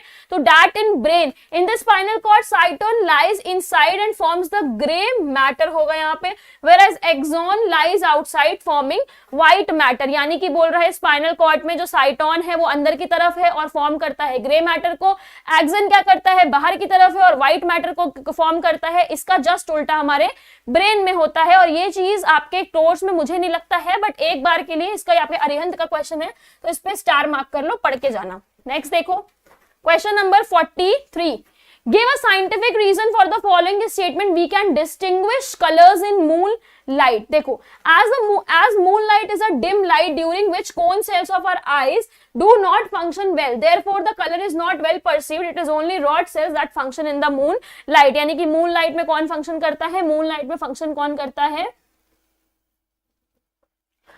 हाँ, मूनलाइट में कौन फंक्शन करता है? केवल रॉड सेल्स फंक्शन करती हैं, क्योंकि जो कोन सेल्स होती हैं वो कलर्स के लिए होती हैं और रात के टाइम पे ज्यादा कलर्स नहीं होते, तो कोन सेल्स एक्टिव नहीं होती, जिसकी जगह से कौन एक्टिव होता है? मून सेल्स एक्टिव होती, और मून सेल्स एक्टिव होती है, रॉड सेल्स एक्टिव होती है, मून सेल्स कब से होने लगी। नेक्स्ट देखो, from where the following nerves arise, optic nerve कहां से अराइज करती है? ऑडिटरी नर्व कहां से अराइज करती है? तो ऑप्टिक नर्व अराइज करती है आपकी carries visual stimuli from the retina to the brain, यानी कि रेटिना से ब्रेन में जो लेके जाती है वो है ऑप्टिक नर्व। ऑप्टिक मतलब आंखों का दिखना, और ऑडिटरी यानी कि जो कान से लेके जा रही है। The auditory nerve is one that transmit impulses from the internal ear to the brain, यानी कि कानों से दिमाग तक कौन सी नर्व है? Auditory nerve. और आंखों से दिमाग तक कौन सी नर्व है? Optic nerve. तो ऑप्टिक मतलब देखना और ऑडिटरी मतलब सुनना, तो इस बेसिस पे आपको ये आंसर करना है, ठीक है। नेक्स्ट देखो, 70 क्वेश्चन है टोटल, जिसमें अभी हम लोग 19 क्वेश्चन को छोड़े भी हुए हैं, 10 क्वेश्चन, तो थोड़ा सा हम लोग को फास्ट चलना है। अब पढ़ना भी तो है, सेल्फ स्टडी भी तो करनी है तुम लोग ने। Give the full form of the following abbreviation, बताओ इसका फुल फॉर्म। मैं नहीं बताने वाली है। टीएसएच का और एडीएच का फुल फॉर्म बताओ, और मुझे इसका फंक्शन भी बताओ। टीएसएच और एडीएच का फुल फॉर्म बताओ।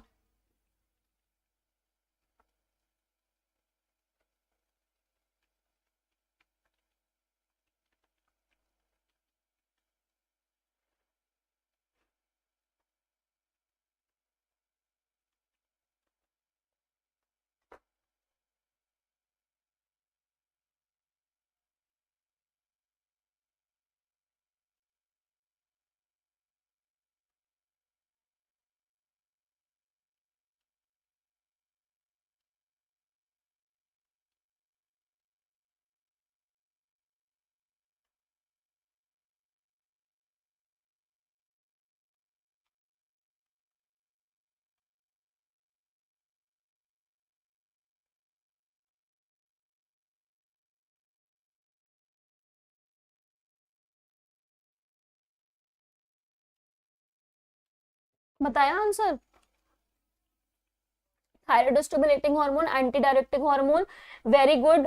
AP Valiant Gaming, can you please tell me the function of the anti diuretic hormone? Can you all please tell me the function of the antidiuretic hormone? What is the function of the antidiuretic hormone? Anti diuretic hormone, anti diuretic hormone का मतलब है कि dilation कर दे रहा है, यानी कि जो आपकी वेसल्स है ना उनमें डायलेशन कर दे रहा है ताकि ब्लड का फ्लो क्या हो जाए, थोड़ा कम हो जाए और जो फिल्ट्रेट है वो भी थोड़ा कम बने, बहुत ज्यादा यूरिन का लॉस ना हो। तो टीएसएच का फुल फॉर्म क्या होता है, थायराइड स्टिमुलेटिंग हार्मोन होता है, और एडीएच का क्या होता है, एंटी डायूरेटिक हार्मोन होता है। ठीक है, दूसरी चीज देखो जिसको वैसोप्रेसिन भी बोलते हो, एडीएच को। Next explain the term tropic hormone, give one example of tropic hormone. वापस से हम लोग प्लांट फिजियोलॉजी में आ गए हैं। ट्रॉपिक हार्मोन एक ग्रुप ऑफ हार्मोन है जो स्टिमुलेट करता है अदर एंडोक्राइन ग्लैंड को to produce their specific hormone. अच्छा, ट्रॉपिक हार्मोन नहीं, यहाँ पे गोनाडोट्रॉफिक होगा। ठीक है, ट्रॉपिक नहीं होगा, गोनाडोट्रॉफिक होगा। मैं कहूँ क्या,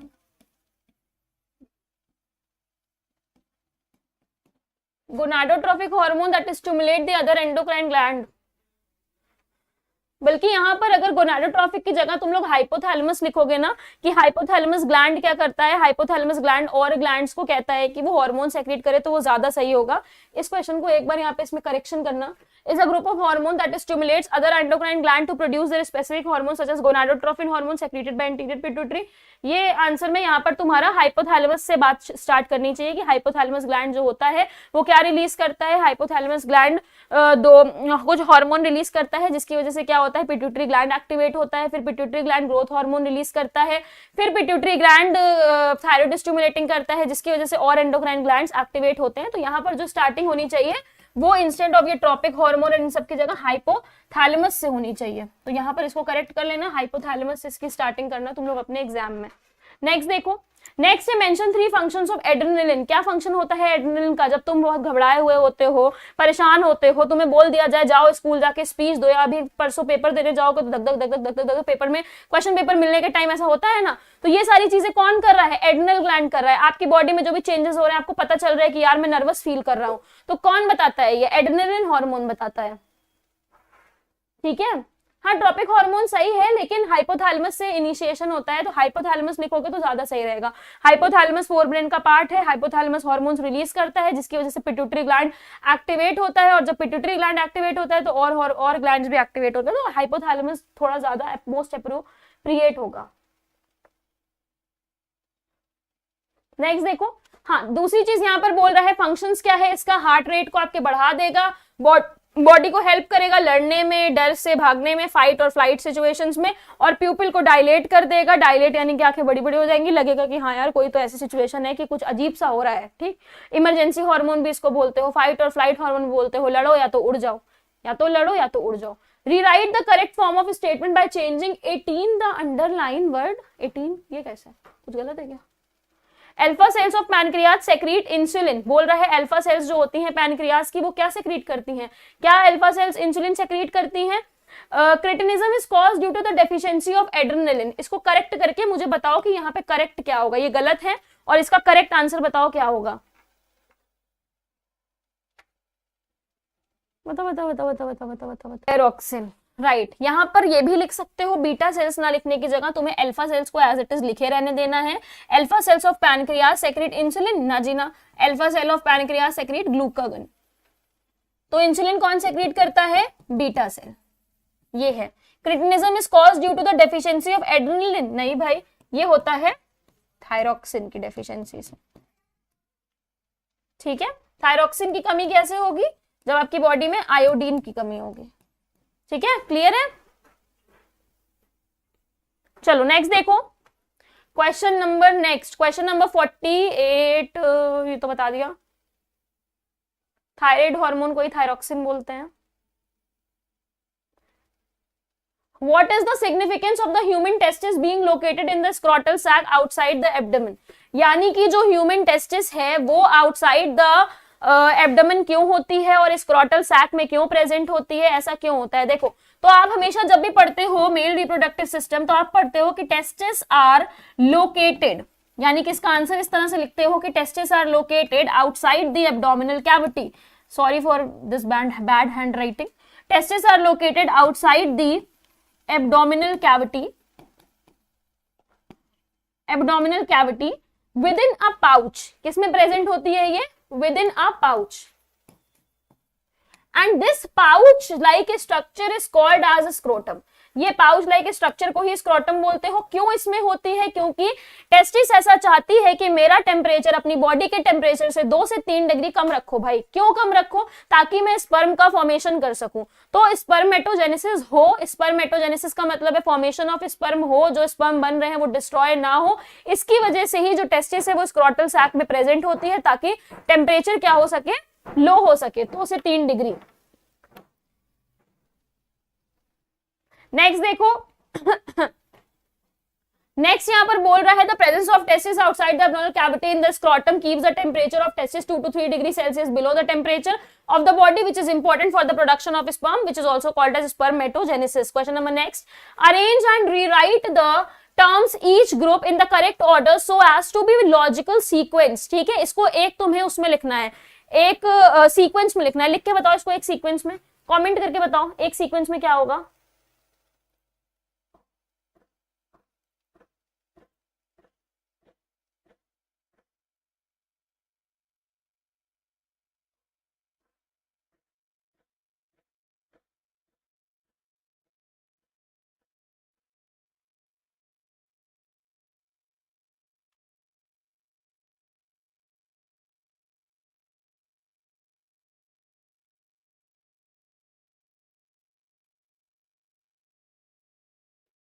देखो तो यहां पर बोल रहा है सबसे पहले क्या आएगा, सबसे पहले आएगा स्पर्म, क्योंकि स्पर्म फिर मैच्योर होने के लिए जाता है एपिडाइडमिस में, फिर जाता है स्पर्म डक्ट में और यूरेथ्रा के थ्रू बाहर की तरफ निकल जाता है एक्सटर्नल जेनिटेलिया के हेल्प से, which is called as penis.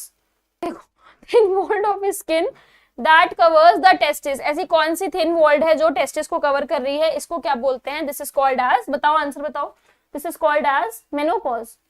कौन लिख रहा है? हाँ स्क्रोटम कहते हैं, राइट। जो लोग स्क्रोटम कह रहे हैं वो बिल्कुल सही है, this is called as scrotum. Next है the permanent stoppage of menstrual cycle in a women aged 50 years. ठीक है, अच्छा नीचे वाले का मेनोपॉज लिख रहे थे, ठीक है, तो ऐसे लिख के भेजो ना, सेकंड का वो और फर्स्ट का वो, ऐसे कैसे समझ आएगा बेटा? तो फर्स्ट का क्या है? स्क्रोटम है, और सेकंड का क्या है? मेनोपॉज। नेक्स्ट देखो क्वेश्चन नंबर 51, यही चीज दिया है। नेक्स्ट है mention any two function of the human foetal placenta. Placenta का काम क्या होता है? प्लेसेंटा का काम होता है न्यूट्रिएंट्स को पहुंचाना, यानी कि बेबी को न्यूट्रिएंट्स मदर से पहुंचाना। तो बेसिकली प्लेसेंटा का काम होता है, प्लेसेंटा का काम होता है कि सब्सटेंस को इधर से उधर मदर से फीटस तक पहुंचाना। The placenta provide nutrient oxygen, embryo को क्या देगा? न्यूट्रिएंट देगा, ऑक्सीजन देगा, और कार्बन डाइऑक्साइड और वेस्ट मटेरियल को एम्ब्रियो से बाहर की तरफ निकालेगा।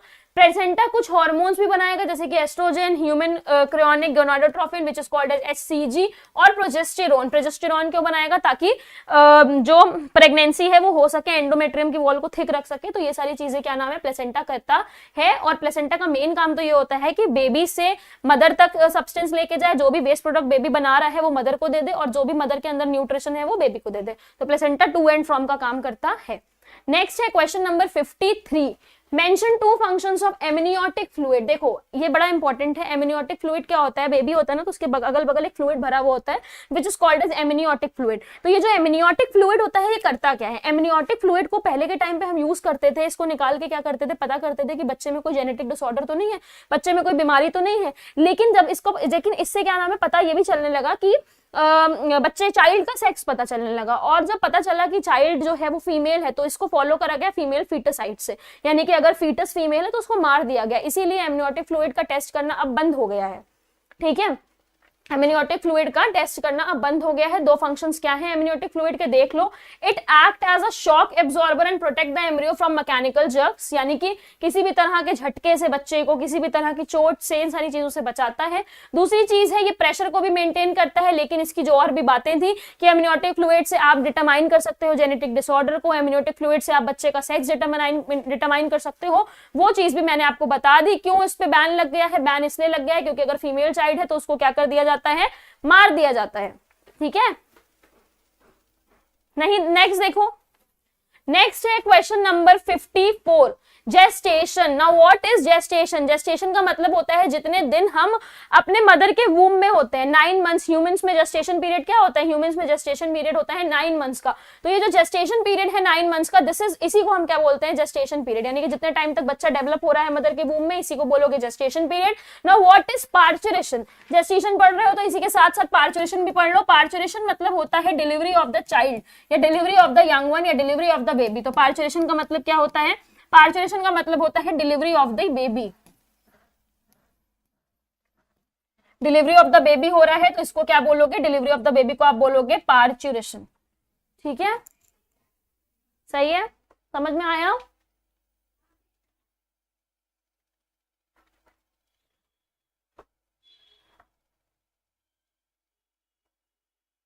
चलो नेक्स्ट देखो, question number next, question number 55। ये चीज बता दिया। The period that a baby develop inside its mother's body is called the gestation period. The average length of the human gestation period is 180 days, which is also called as 9 months. Explain the term population density and natality. What is population density? ये तो आपको read करने वाला है, आप इसको read कर लो। Read करो, पॉपुलेशन डेंसिटी क्या होता है, नेटिलिटी क्या होता है। मेजरमेंट करोगे पॉपुलेशन का पर यूनिट एरिया में, पर यूनिट वॉल्यूम में, गिवन टाइम पर। इसको डिफाइन करोगे कितने नंबर ऑफ लाइफ बर्थ हो रहे हैं पर 1000 individual of population per year. इसमें कुछ समझाने जैसा नहीं है, लेकिन ये इंक्लूडेड है ताकि आप एक बार रीड कर सको। आई होप रीड कर लिया होगा सबने।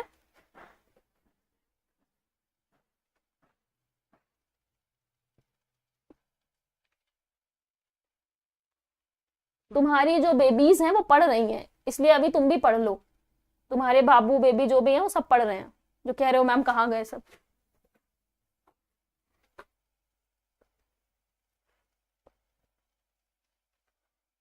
सब पढ़ रहे हैं।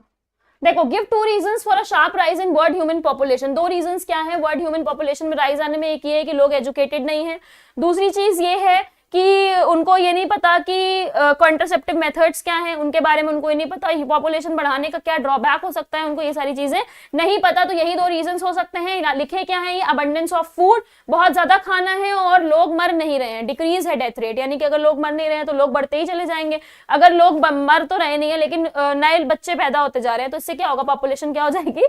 बढ़ जाएगी। वेयर एज यहाँ पर आता है एक और रीजन कि लोग एजुकेटेड नहीं है, लोगों को ये नहीं पता कि बड़ी फैमिलीज के क्या ड्रॉबैक हो सकते हैं। दूसरी चीज, उन्हें ये भी नहीं पता कि कॉन्ट्रासेप्टिव मेथड्स को कैसे यूज करें। कई ऐसे भी एरिया हैं जहां पे उन्हें कॉन्ट्रासेप्टिव मेथड को यूज करने आता ही नहीं है। तो ये सारी चीजें क्या है? एक फैक्टर है जिसकी वजह से पॉपुलेशन क्या हो रहा है? रैपिडली इंक्रीज कर रहा है। Mention 3 main reasons for the sharp rise in human population in the world. हमने ये डिस्कस कर लिया है। ये क्या कोई दूसरा आंसर डिस्कस कर रहे थे? Give 2 reasons for a sharp rise in world human population.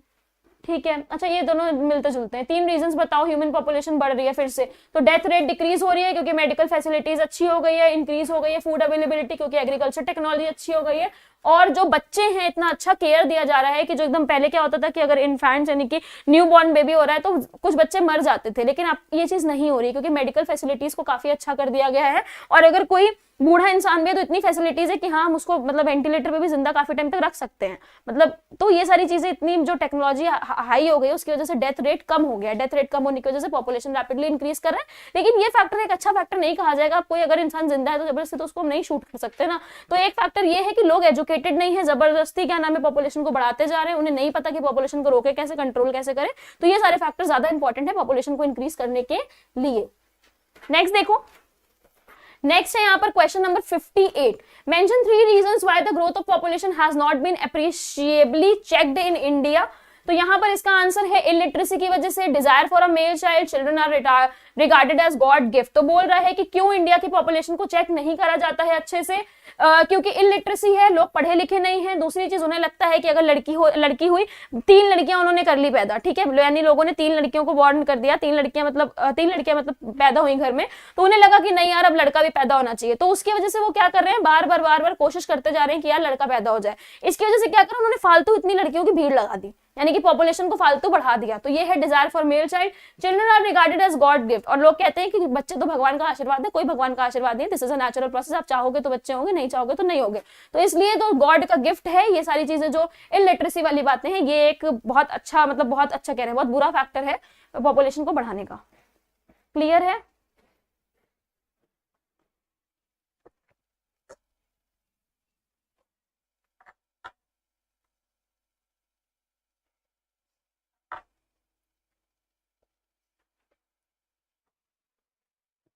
चलो नेक्स्ट देखो, नेक्स्ट है question number 59, right the 3 advantages of small family. भाई अगर स्मॉल फैमिली होगी तो अगर आपका एक 4 चाइल्ड है और अगर आपके 2 बच्चे हैं तो आप उन 2 बच्चों को अच्छा एजुकेशन दे पाओगे, ज्यादा उन पे ज्यादा मतलब क्या नाम है एक तरह से इन्वेस्ट कर पाओगे, ज्यादा आपको फाइनेंशियली प्रॉब्लम नहीं आएगी।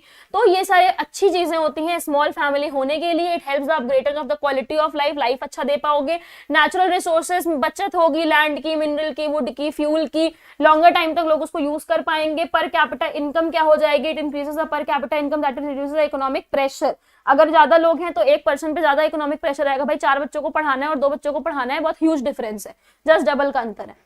नेक्स्ट है differentiate between the following pair on the basis of the what is mentioned with in bracket. Tubectomy और वेसेक्टोमी बताना है। कल हम लोग ने पढ़ा था कि वेसेक मतलब V for vagina, V for vasectomy, तो ये फीमेल्स में नहीं होगा। वी से वेजाइना होता है, वी से वेसेक्टोमी होता है, तो इसका हमेशा उल्टा होगा। टी फॉर टेस्टिस होता है और टी फॉर ट्यूबेक्टोमी होता है, तो इसका उल्टा होगा। ट्यूबेक्टोमी यानी कि फीमेल में होगा, होना तो कायदे से मेल में चाहिए क्योंकि T for tubectomy, T for testis, but होता किसमें है, फीमेल में।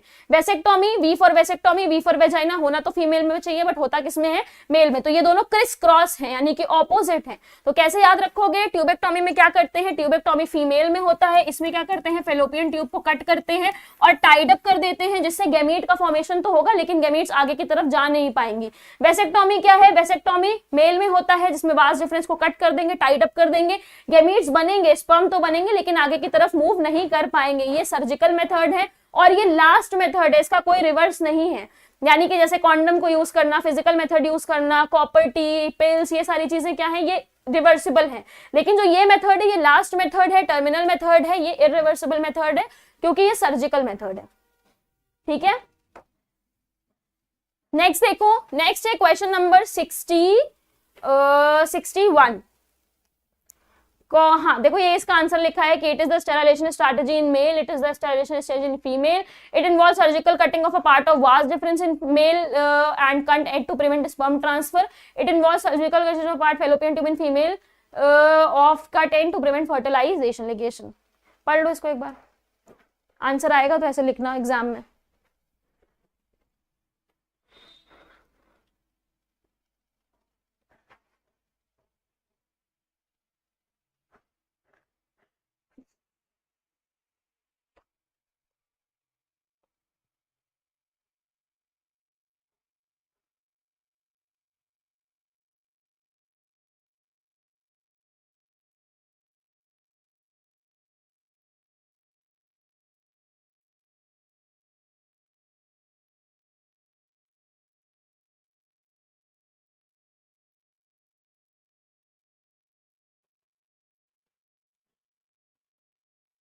चलो नेक्स्ट देखो, नेक्स्ट है question number 61।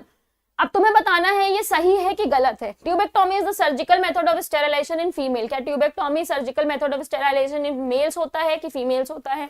This is true और this is false. Right down your answer in the comment section. क्या है ये बताओ? फॉल्स है ना, फॉल्स है। अभी पढ़ के आए हैं कि ट्यूबेक्टोमी किस में होता है, फीमेल में होता है, तो ये क्या है, फॉल्स है। फर्स्ट वर्ड बदल सकते हो, लास्ट वर्ड बदल सकते हो, अगर ये नहीं बदलना तो ये बदल दो।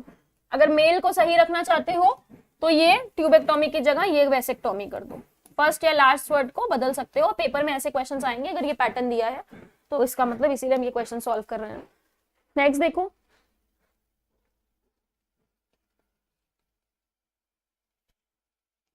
नेक्स्ट है give the appropriate term the surgical method of sterilisation in the human female. अभी हमने पढ़ा, बार बार देखो, उसी क्वेश्चन से कई क्वेश्चन बन गए, which is called as tubectomy. Next देखो, नेक्स्ट है tubectomy is the surgical method of sterilisation in the human female. What does the inheritance of acquired character 63 mean, who gave this idea.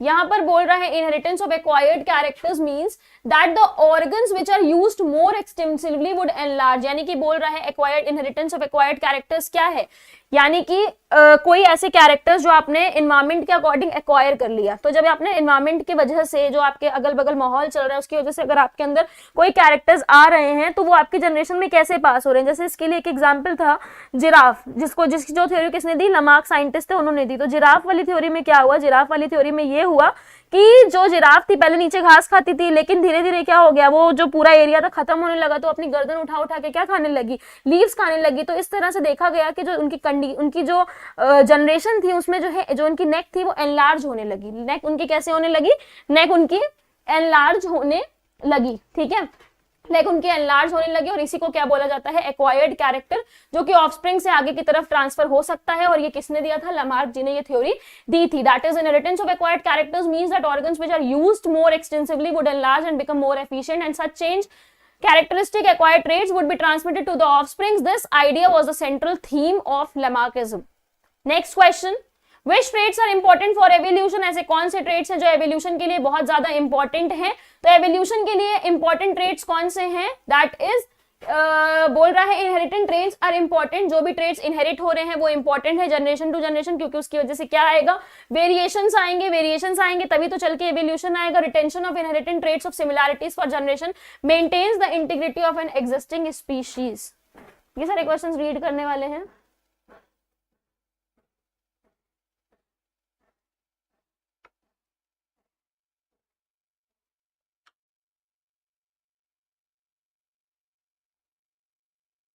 हाँ, long neck वाले survive कर पाए थे। चलो next देखो, इस आंसर को एक बार पढ़ो, किसी को कोई डाउट हो तो पूछो।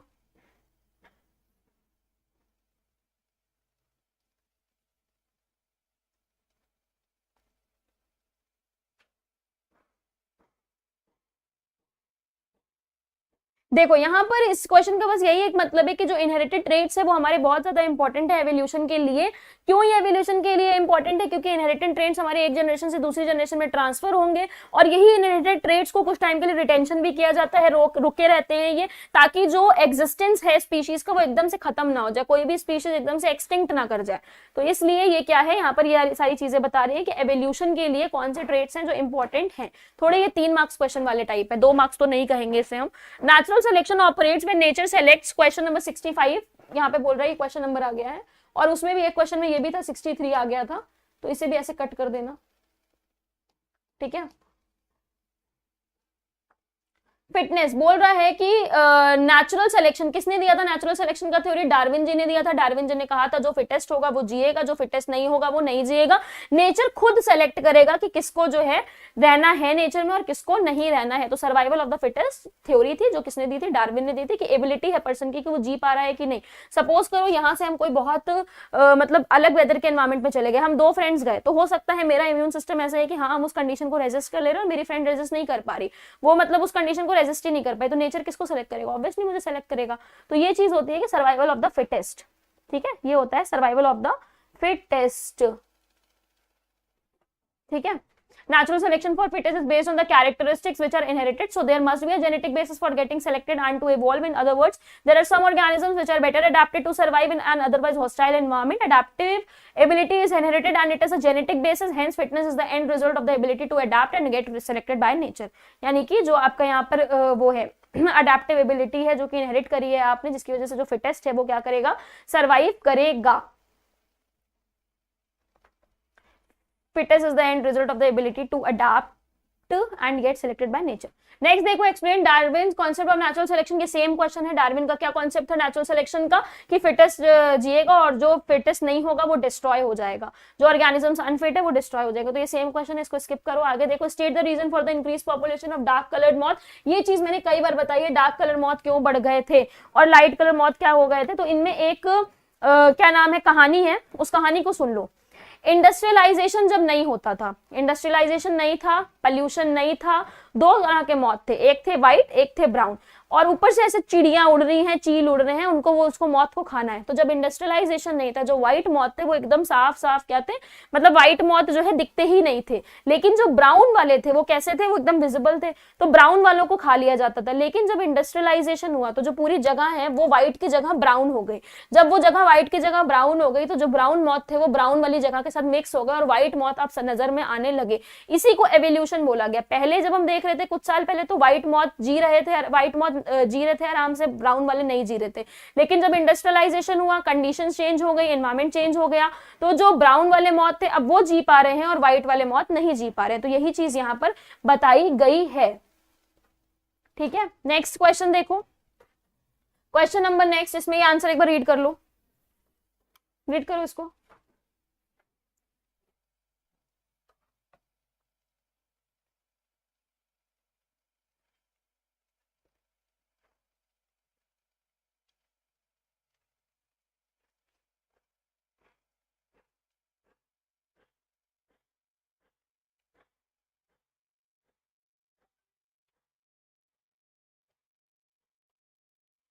चलो नेक्स्ट देखो, नेक्स्ट है question number, excessive use of fertilizers in agriculture feed reduces the yield of crop. बहुत ज्यादा अगर फर्टिलाइजर्स को यूज करोगे तो जो यील्ड है क्रॉप की वो कैसी हो जाएगी, वो खराब हो जाएगी। क्यों खराब हो जाएगी? क्योंकि जब हम फर्टिलाइजर्स को यूज करते हैं तो कहते हैं ना नेचुरल ऑर्गेनिक फार्मिंग करनी चाहिए। ऑर्गेनिक फार्मिंग क्यों करनी चाहिए? क्योंकि पार्टिकल्स के कुछ हार्मफुल इफेक्ट्स भी होते हैं। इसी तरह जब हम इंसेक्टिसाइड, पेस्टिसाइड, इन सारी चीजों को यूज करते हैं तो वो अच्छे कीड़ों के साथ, सॉरी बुरे कीड़ों के साथ साथ अच्छे कीड़ों को भी मार देते हैं, अच्छे पेस्ट को भी मार देते हैं जो प्लांट के लिए बेनिफिशियल हो सकते हैं।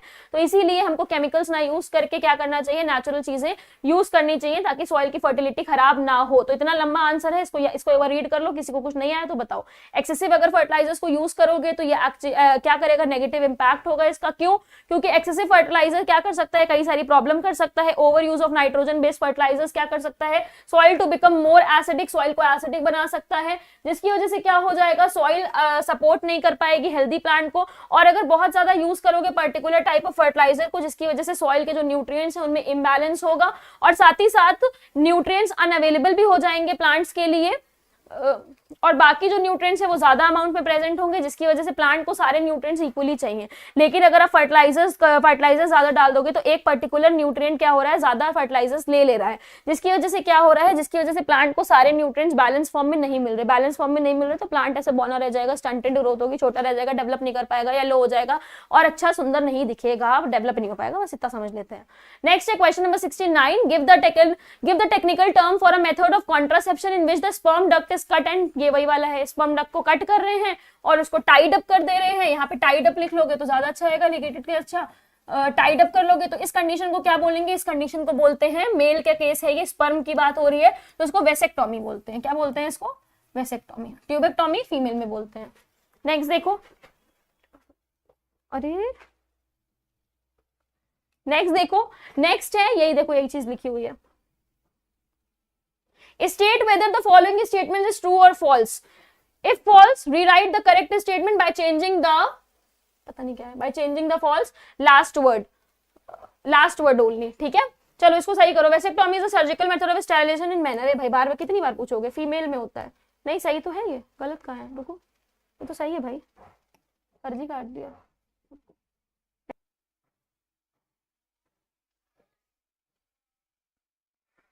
किसी को किसी क्वेश्चन में कोई डाउट है? स्टार्ट करें 19।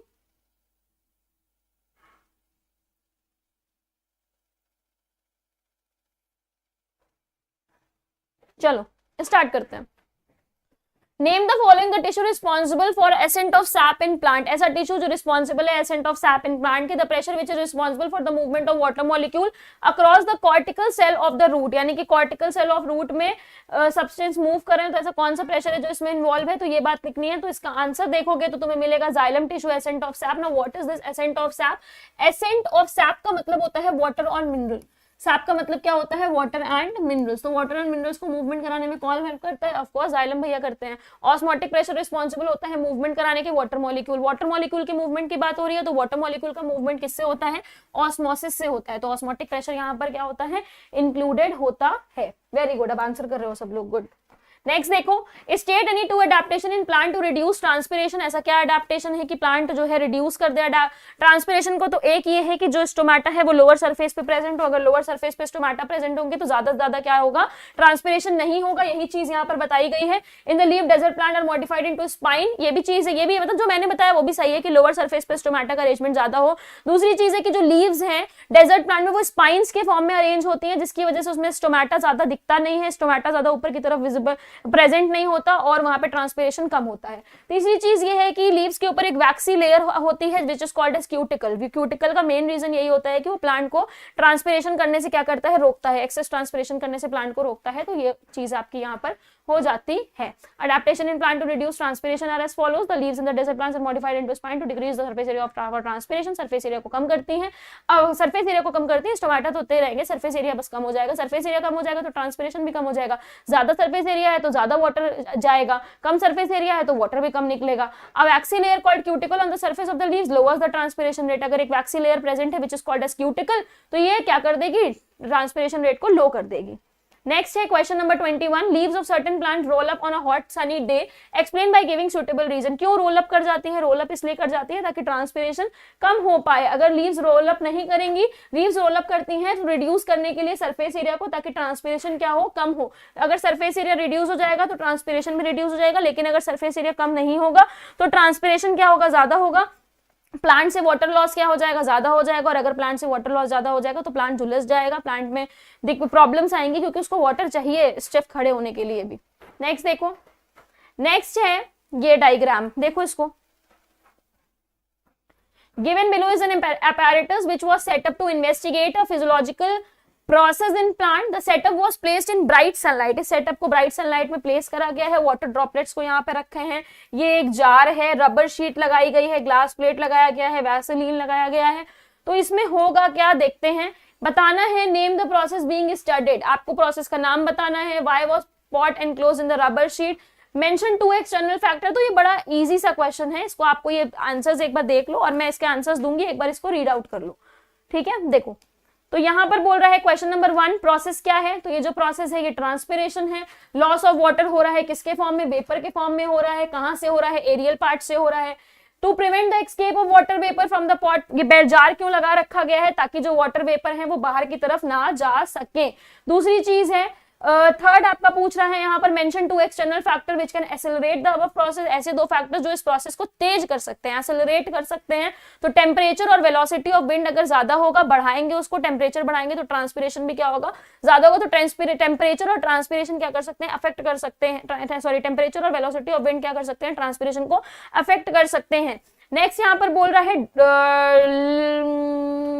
List two adaptation in plant, बता दिया हमने। Draw neat label diagram of a stomatal apparatus. Stomatal apparatus ये नहीं, 4th वाला बच गया शायद। List two adaptation in plant to reduce the above process. क्या अडेप्टेशन होना चाहिए प्लांट में अबव प्रोसेस को, कि जो स्टोमेटा है वो संकन हो जाए। संकन यानी कैसे, पचक जाएंगे तो ऐसे खुले नहीं होंगे तो वाटर भी जल्दी जल्दी बाहर नहीं निकलेगा। खुद पहले ही से ही पचके हुए हैं, खुद का स्पेस कम कर दिया गया है तो वाटर क्या हो जाएगा, जल्दी बाहर नहीं होगा। The presence of thick cuticle, बहुत मोटी सी क्यूटिकल प्रेजेंट हो, बहुत मोटी सी वैक्सी लेयर लीव्स पे प्रेजेंट हो ताकि ट्रांसपिरेशन को रोक सके। और एक चीज और है कि जो स्टोमेटा है वो नीचे की तरफ ज्यादा हो, ऊपर की तरफ कम हो। ऊपर की तरफ ज्यादा होंगे तो जल्दी जल्दी ट्रांसपिरेशन होगा, नीचे की तरफ होंगे तो थोड़ा सा धीमे धीमे ट्रांसपिरेशन होगा।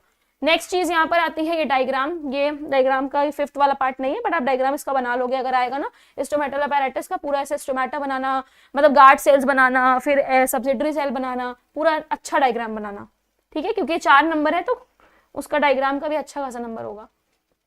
नेक्स्ट देखो, observe the diagram given below and answer the question that follow. ये डायग्राम देख लो अच्छे से। लीव शूट है, ये रिजर्वोयर है, ये सब आपके अरिहंत के क्वेश्चन है और सारे प्रीवियस ईयर क्वेश्चन है। कलर्ड वाटर, एक बार डायग्राम देखो पहले।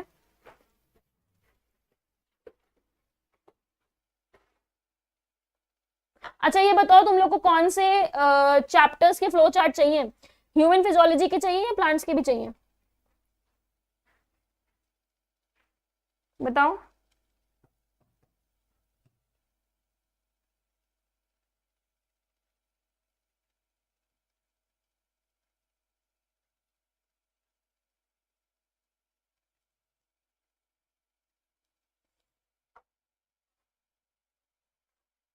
बताओ तुम लोग को कौन से चैप्टर के फ्लो चार्ट चाहिए। कल तुम लोग बोल रहे थे ना प्लांट फिजियोलॉजी के, लेकिन फ्लो चार्ट तो ह्यूमन के पढ़ोगे तो ज्यादा चीजें याद रहेंगी, प्लांट तो तुम लोग को वैसे भी याद ही करना होगा। देखो ये डायग्राम है, इसके आंसर्स पूछ रहा है। अपैरेटस का नाम बताओ, तो ये अपैरेटस क्या है, गैनॉक्स फोटोमीटर है। लिमिटेशन क्या है इस अपैरेटर का, कि air bubble that it is not easy to introduce an air bubble capillary tube में। तो इसको एक बार रीड कर लो, इस अपैरेटस के बारे में रीड करो, कोई डाउट हो बताओ। ये सारे क्वेश्चंस ऐसे हैं जो आपके पढ़ने के हैं।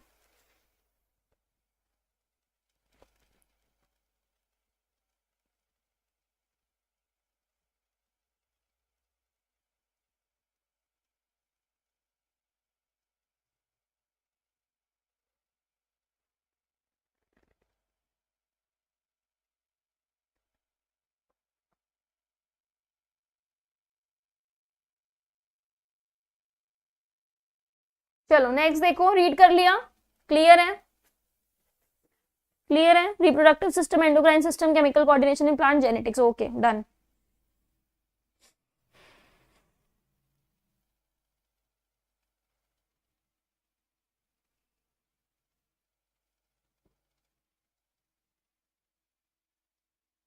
इस क्वेश्चन का एक्सप्लेनेशन चाहते हो कि समझ आ गया ये? आई डोंट थिंक सो इसको पूरा मुझे रीड करने की जरूरत है। हम सब दो, नो नो क्या नो?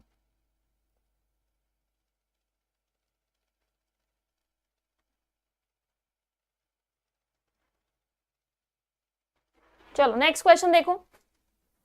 नेक्स्ट क्वेश्चन है question number 24। Differentiate between the following pair based on what it is mentioned in bracket. Stoma को बताओ और स्ट्रोमा को बताओ। देखो स्टोमा क्या है? Stoma is an opening of the stomata through which the transpired water and respiratory gases pass. Stoma stomata के बीच वाली जगह है। स्ट्रोमा कौन सा रीजन है? जो क्लोरोप्लास्ट में होता है। तो बड़ा इंपॉर्टेंट है ये स्टोमा और स्ट्रोमा में कंफ्यूज मत होना। ये जो ऐसे जो ये वाला रीजन, ये जो ऐसे बनता है ना स्पेस, ये स्टोमा है। और ये स्टोमा क्या है? जो क्लोरोप्लास्ट में थाइलाकोइड ग्राना इन सबको जोड़ने का काम करता है, वो आपका क्या होता है? वो आपका होता है स्ट्रोमा।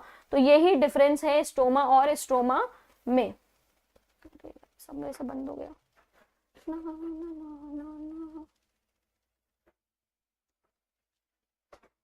राइट की तरफ मूव कर रहा है, झुक रहा है, तो उसको क्या बोलोगे? बताओ क्या बोलोगे उसको?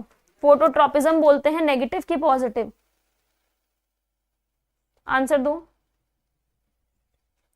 क्या बोलते हैं बताओ?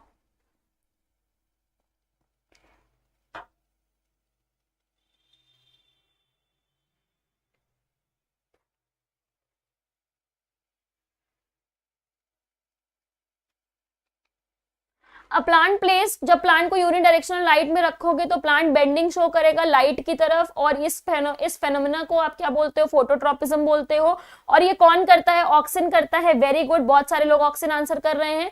और दूसरी चीज ये है elongation, this causes elongation of shoot on shady side. और अगर लाइट की तरफ प्लांट मूव कर रहा है तो ये पॉजिटिव फोटोट्रोपिज्म है, और अगर लाइट से दूर मूव कर रहा है तो ये क्या हो जाएगा? नेगेटिव फोटोट्रोपिज्म हो जाएगा। नेक्स्ट आता है question number 30। Mention any to functions of blood. Blood बड़ा इंपॉर्टेंट टॉपिक है, तो मैं ब्लड के यहाँ पे फंक्शंस भी बताऊंगी और ब्लड का पूरा एक्सप्लेनेशन करूंगी। तो आप लोगों को 5 से 10 मिनट यहाँ पे ब्लड समझ पढ़ना है, इसमें सारी चीजें कवर हो जाएंगी। देखो ब्लड क्या है, ध्यान से पढ़ना, मेरे साथ लिखते जाना। ब्लड में 55% क्या होता है? 55% होता है प्लाज्मा। ठीक है, ब्लड में 55% प्रेजेंट होता है प्लाज्मा। एक मिनट रुकना, जस्ट वेट।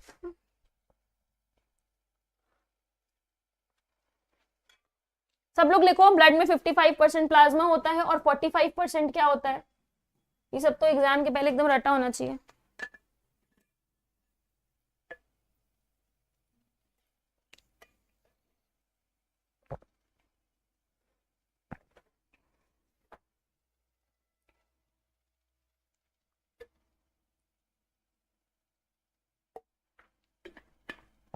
शाम को PYQ पढ़ोगे तुम लोग? PYQ 2023 का पेपर, 2024 का पेपर, जो अभी लेटेस्ट है।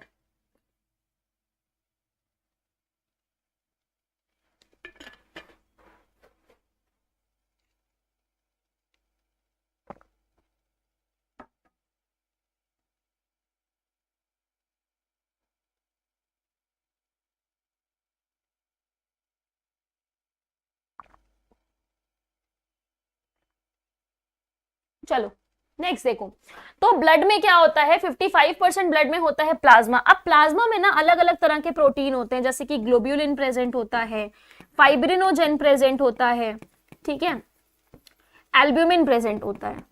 ये चीजें होती हैं प्लाज्मा में प्रेजेंट। प्लाज्मा में अब दूसरी चीज ये कि प्लाज्मा जो होता है 55, ब्लड में 55% प्लाज्मा होता है, और प्लाज्मा में 90% तो वाटर ही प्रेजेंट होता है। 90 से 92% प्लाज्मा के अंदर क्या होता है? वाटर होता है। वेयर एज 7 से 8% इसमें क्या पाया जाता है? प्रोटीन पाया जाता है, जिसके बारे में मैंने लिखा है। तो यहाँ पर आप बोल सकते हो कि प्लाज्मा कंटेन्स 90 से 90 to 92% water and 7 to 8% protein. तो आप यहाँ बताओगे कि blood contain 55% of plasma, whereas plasma contains 90 to 92% of water and 7 to 8% protein. तो ये प्लाज्मा की हमने बात लिख दी। अब बात आती है कि ब्लड में 45% क्या होता है, तो ब्लड में 45% प्रेजेंट होता है फॉर्म्ड एलिमेंट। ब्लड में 45% क्या प्रेजेंट होता है, ब्लड में 45% प्रेजेंट होता है फॉर्म्ड एलिमेंट। और ये जो फॉर्म्ड एलिमेंट है इनको आप क्या बोलते हो, इनको आप बोलते हो आरबीसी, इनको आप क्या बोलते हो डब्ल्यूबीसी, और इनको आप क्या बोलते हो प्लेटलेट्स।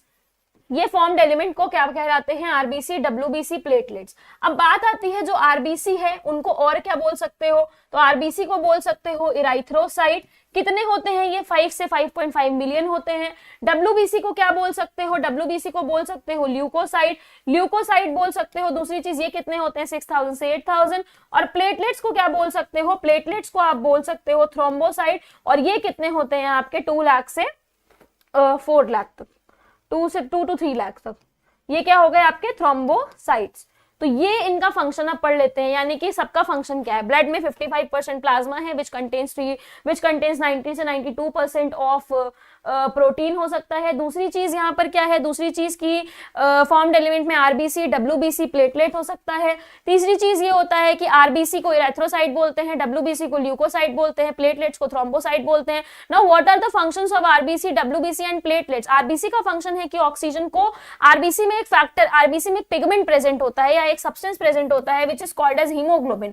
ये हीमोग्लोबिन क्या करता है, ये हीमोग्लोबिन ऑक्सीजन से कंबाइन करता है, ऑक्सीजन से जुड़ता है और पूरी बॉडी में ऑक्सीजन का ट्रांसपोर्टेशन करता है। तो बेसिकली आरबीसी का फंक्शन है ट्रांसपोर्टेशन ऑफ ऑक्सीजन में। वेयर एज जो डब्ल्यूबीसी है ये डिजम यानी कि फाइटिंग करने का काम करेगा, इन्फेक्शन से लड़ेगा अगेंस्ट, एंटीबॉडीज बनाएगा। These are the functions, this is the function of the WBC. Now what are the function of platelets, what is the function of platelet. तो प्लेटलेट्स क्या करेगा, कोगुलेशन ऑफ ब्लड करेगा, यानी कि अगर आपको चोट लग रही है, खून बह रहा है, तो एक टाइम के बाद आपका खून रुक जाएगा। तो ये जो कोगुलेशन ऑफ ब्लड वाला प्रोसेस है ये कौन करता है, प्लेटलेट्स करता है, which is called as thrombocytes. तो ये बहुत इंपॉर्टेंट था। दूसरी चीज इसमें एक चीज और बतानी है आपको कि इसमें जो क्लॉटिंग फैक्टर यहाँ पे फाइब्रिनोजन, प्लाज्मा में अगर ये क्लॉटिंग फैक्टर फाइब्रिनोजन नहीं होता तो इसी को हम आप क्या बोलते हो, सीरम बोलते हो। क्या बोलते हो, सीरम। अगर ब्लड में क्लॉटिंग फैक्टर नहीं है तो ब्लड क्या कहते, तो ये प्लाज्मा में अगर क्लॉटिंग फैक्टर नहीं है तो ये क्या कहलाएगा, सीरम कहलाएगा। ठीक है, क्लियर है, इसको आप देख लो। 1 मिनट का टाइम दे रहे, देखो।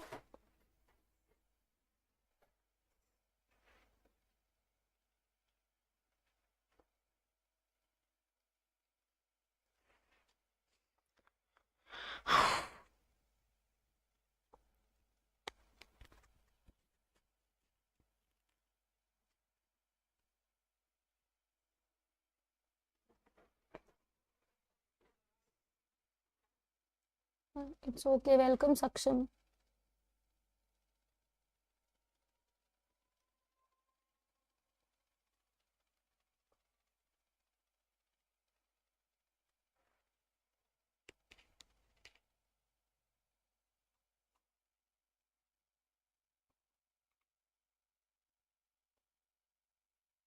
चलो नेक्स्ट देखो, स्क्रीनशॉट ले लिया होगा इसका अब तक। तो नेक्स्ट है 2 फंक्शंस ब्लड के आपको बताने थे पर मैंने इतनी कहानी बता दी। तो फंक्शंस ऑफ ब्लड क्या है, ऑक्सीजन का ट्रांसपोर्टेशन करना फ्रॉम लंग से टिश्यू में, transportation of digested food from the small intestine the tissues and cells around the body, यानी कि जो भी डाइजेस्टेड फूड है वो ब्लड में एब्जॉर्ब होता है और उसके थ्रू आपके पूरे बॉडी पार्ट्स में सारे टिश्यूज तक पहुंचता है।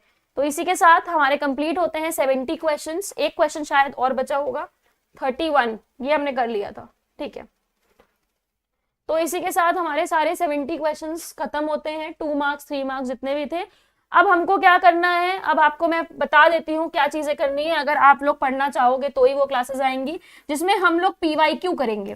क्या करेंगे, पीवाईक्यू करेंगे। कौन से पीवाईक्यूज लगाएंगे, 2023 का पेपर हम लोग लगाएंगे और 2024 के फॉर्मेट का ही 2023 का पेपर है, तो इसलिए 2023 का पेपर हम लोग पूरा सॉल्व करने वाले हैं पीवाईक्यू में। दूसरी चीज यहाँ पर क्या है कि हम लोग सारे डायग्राम बेस्ड क्वेश्चन करने वाले हैं। डायग्राम का ए मैम ने खत्म कर दिया।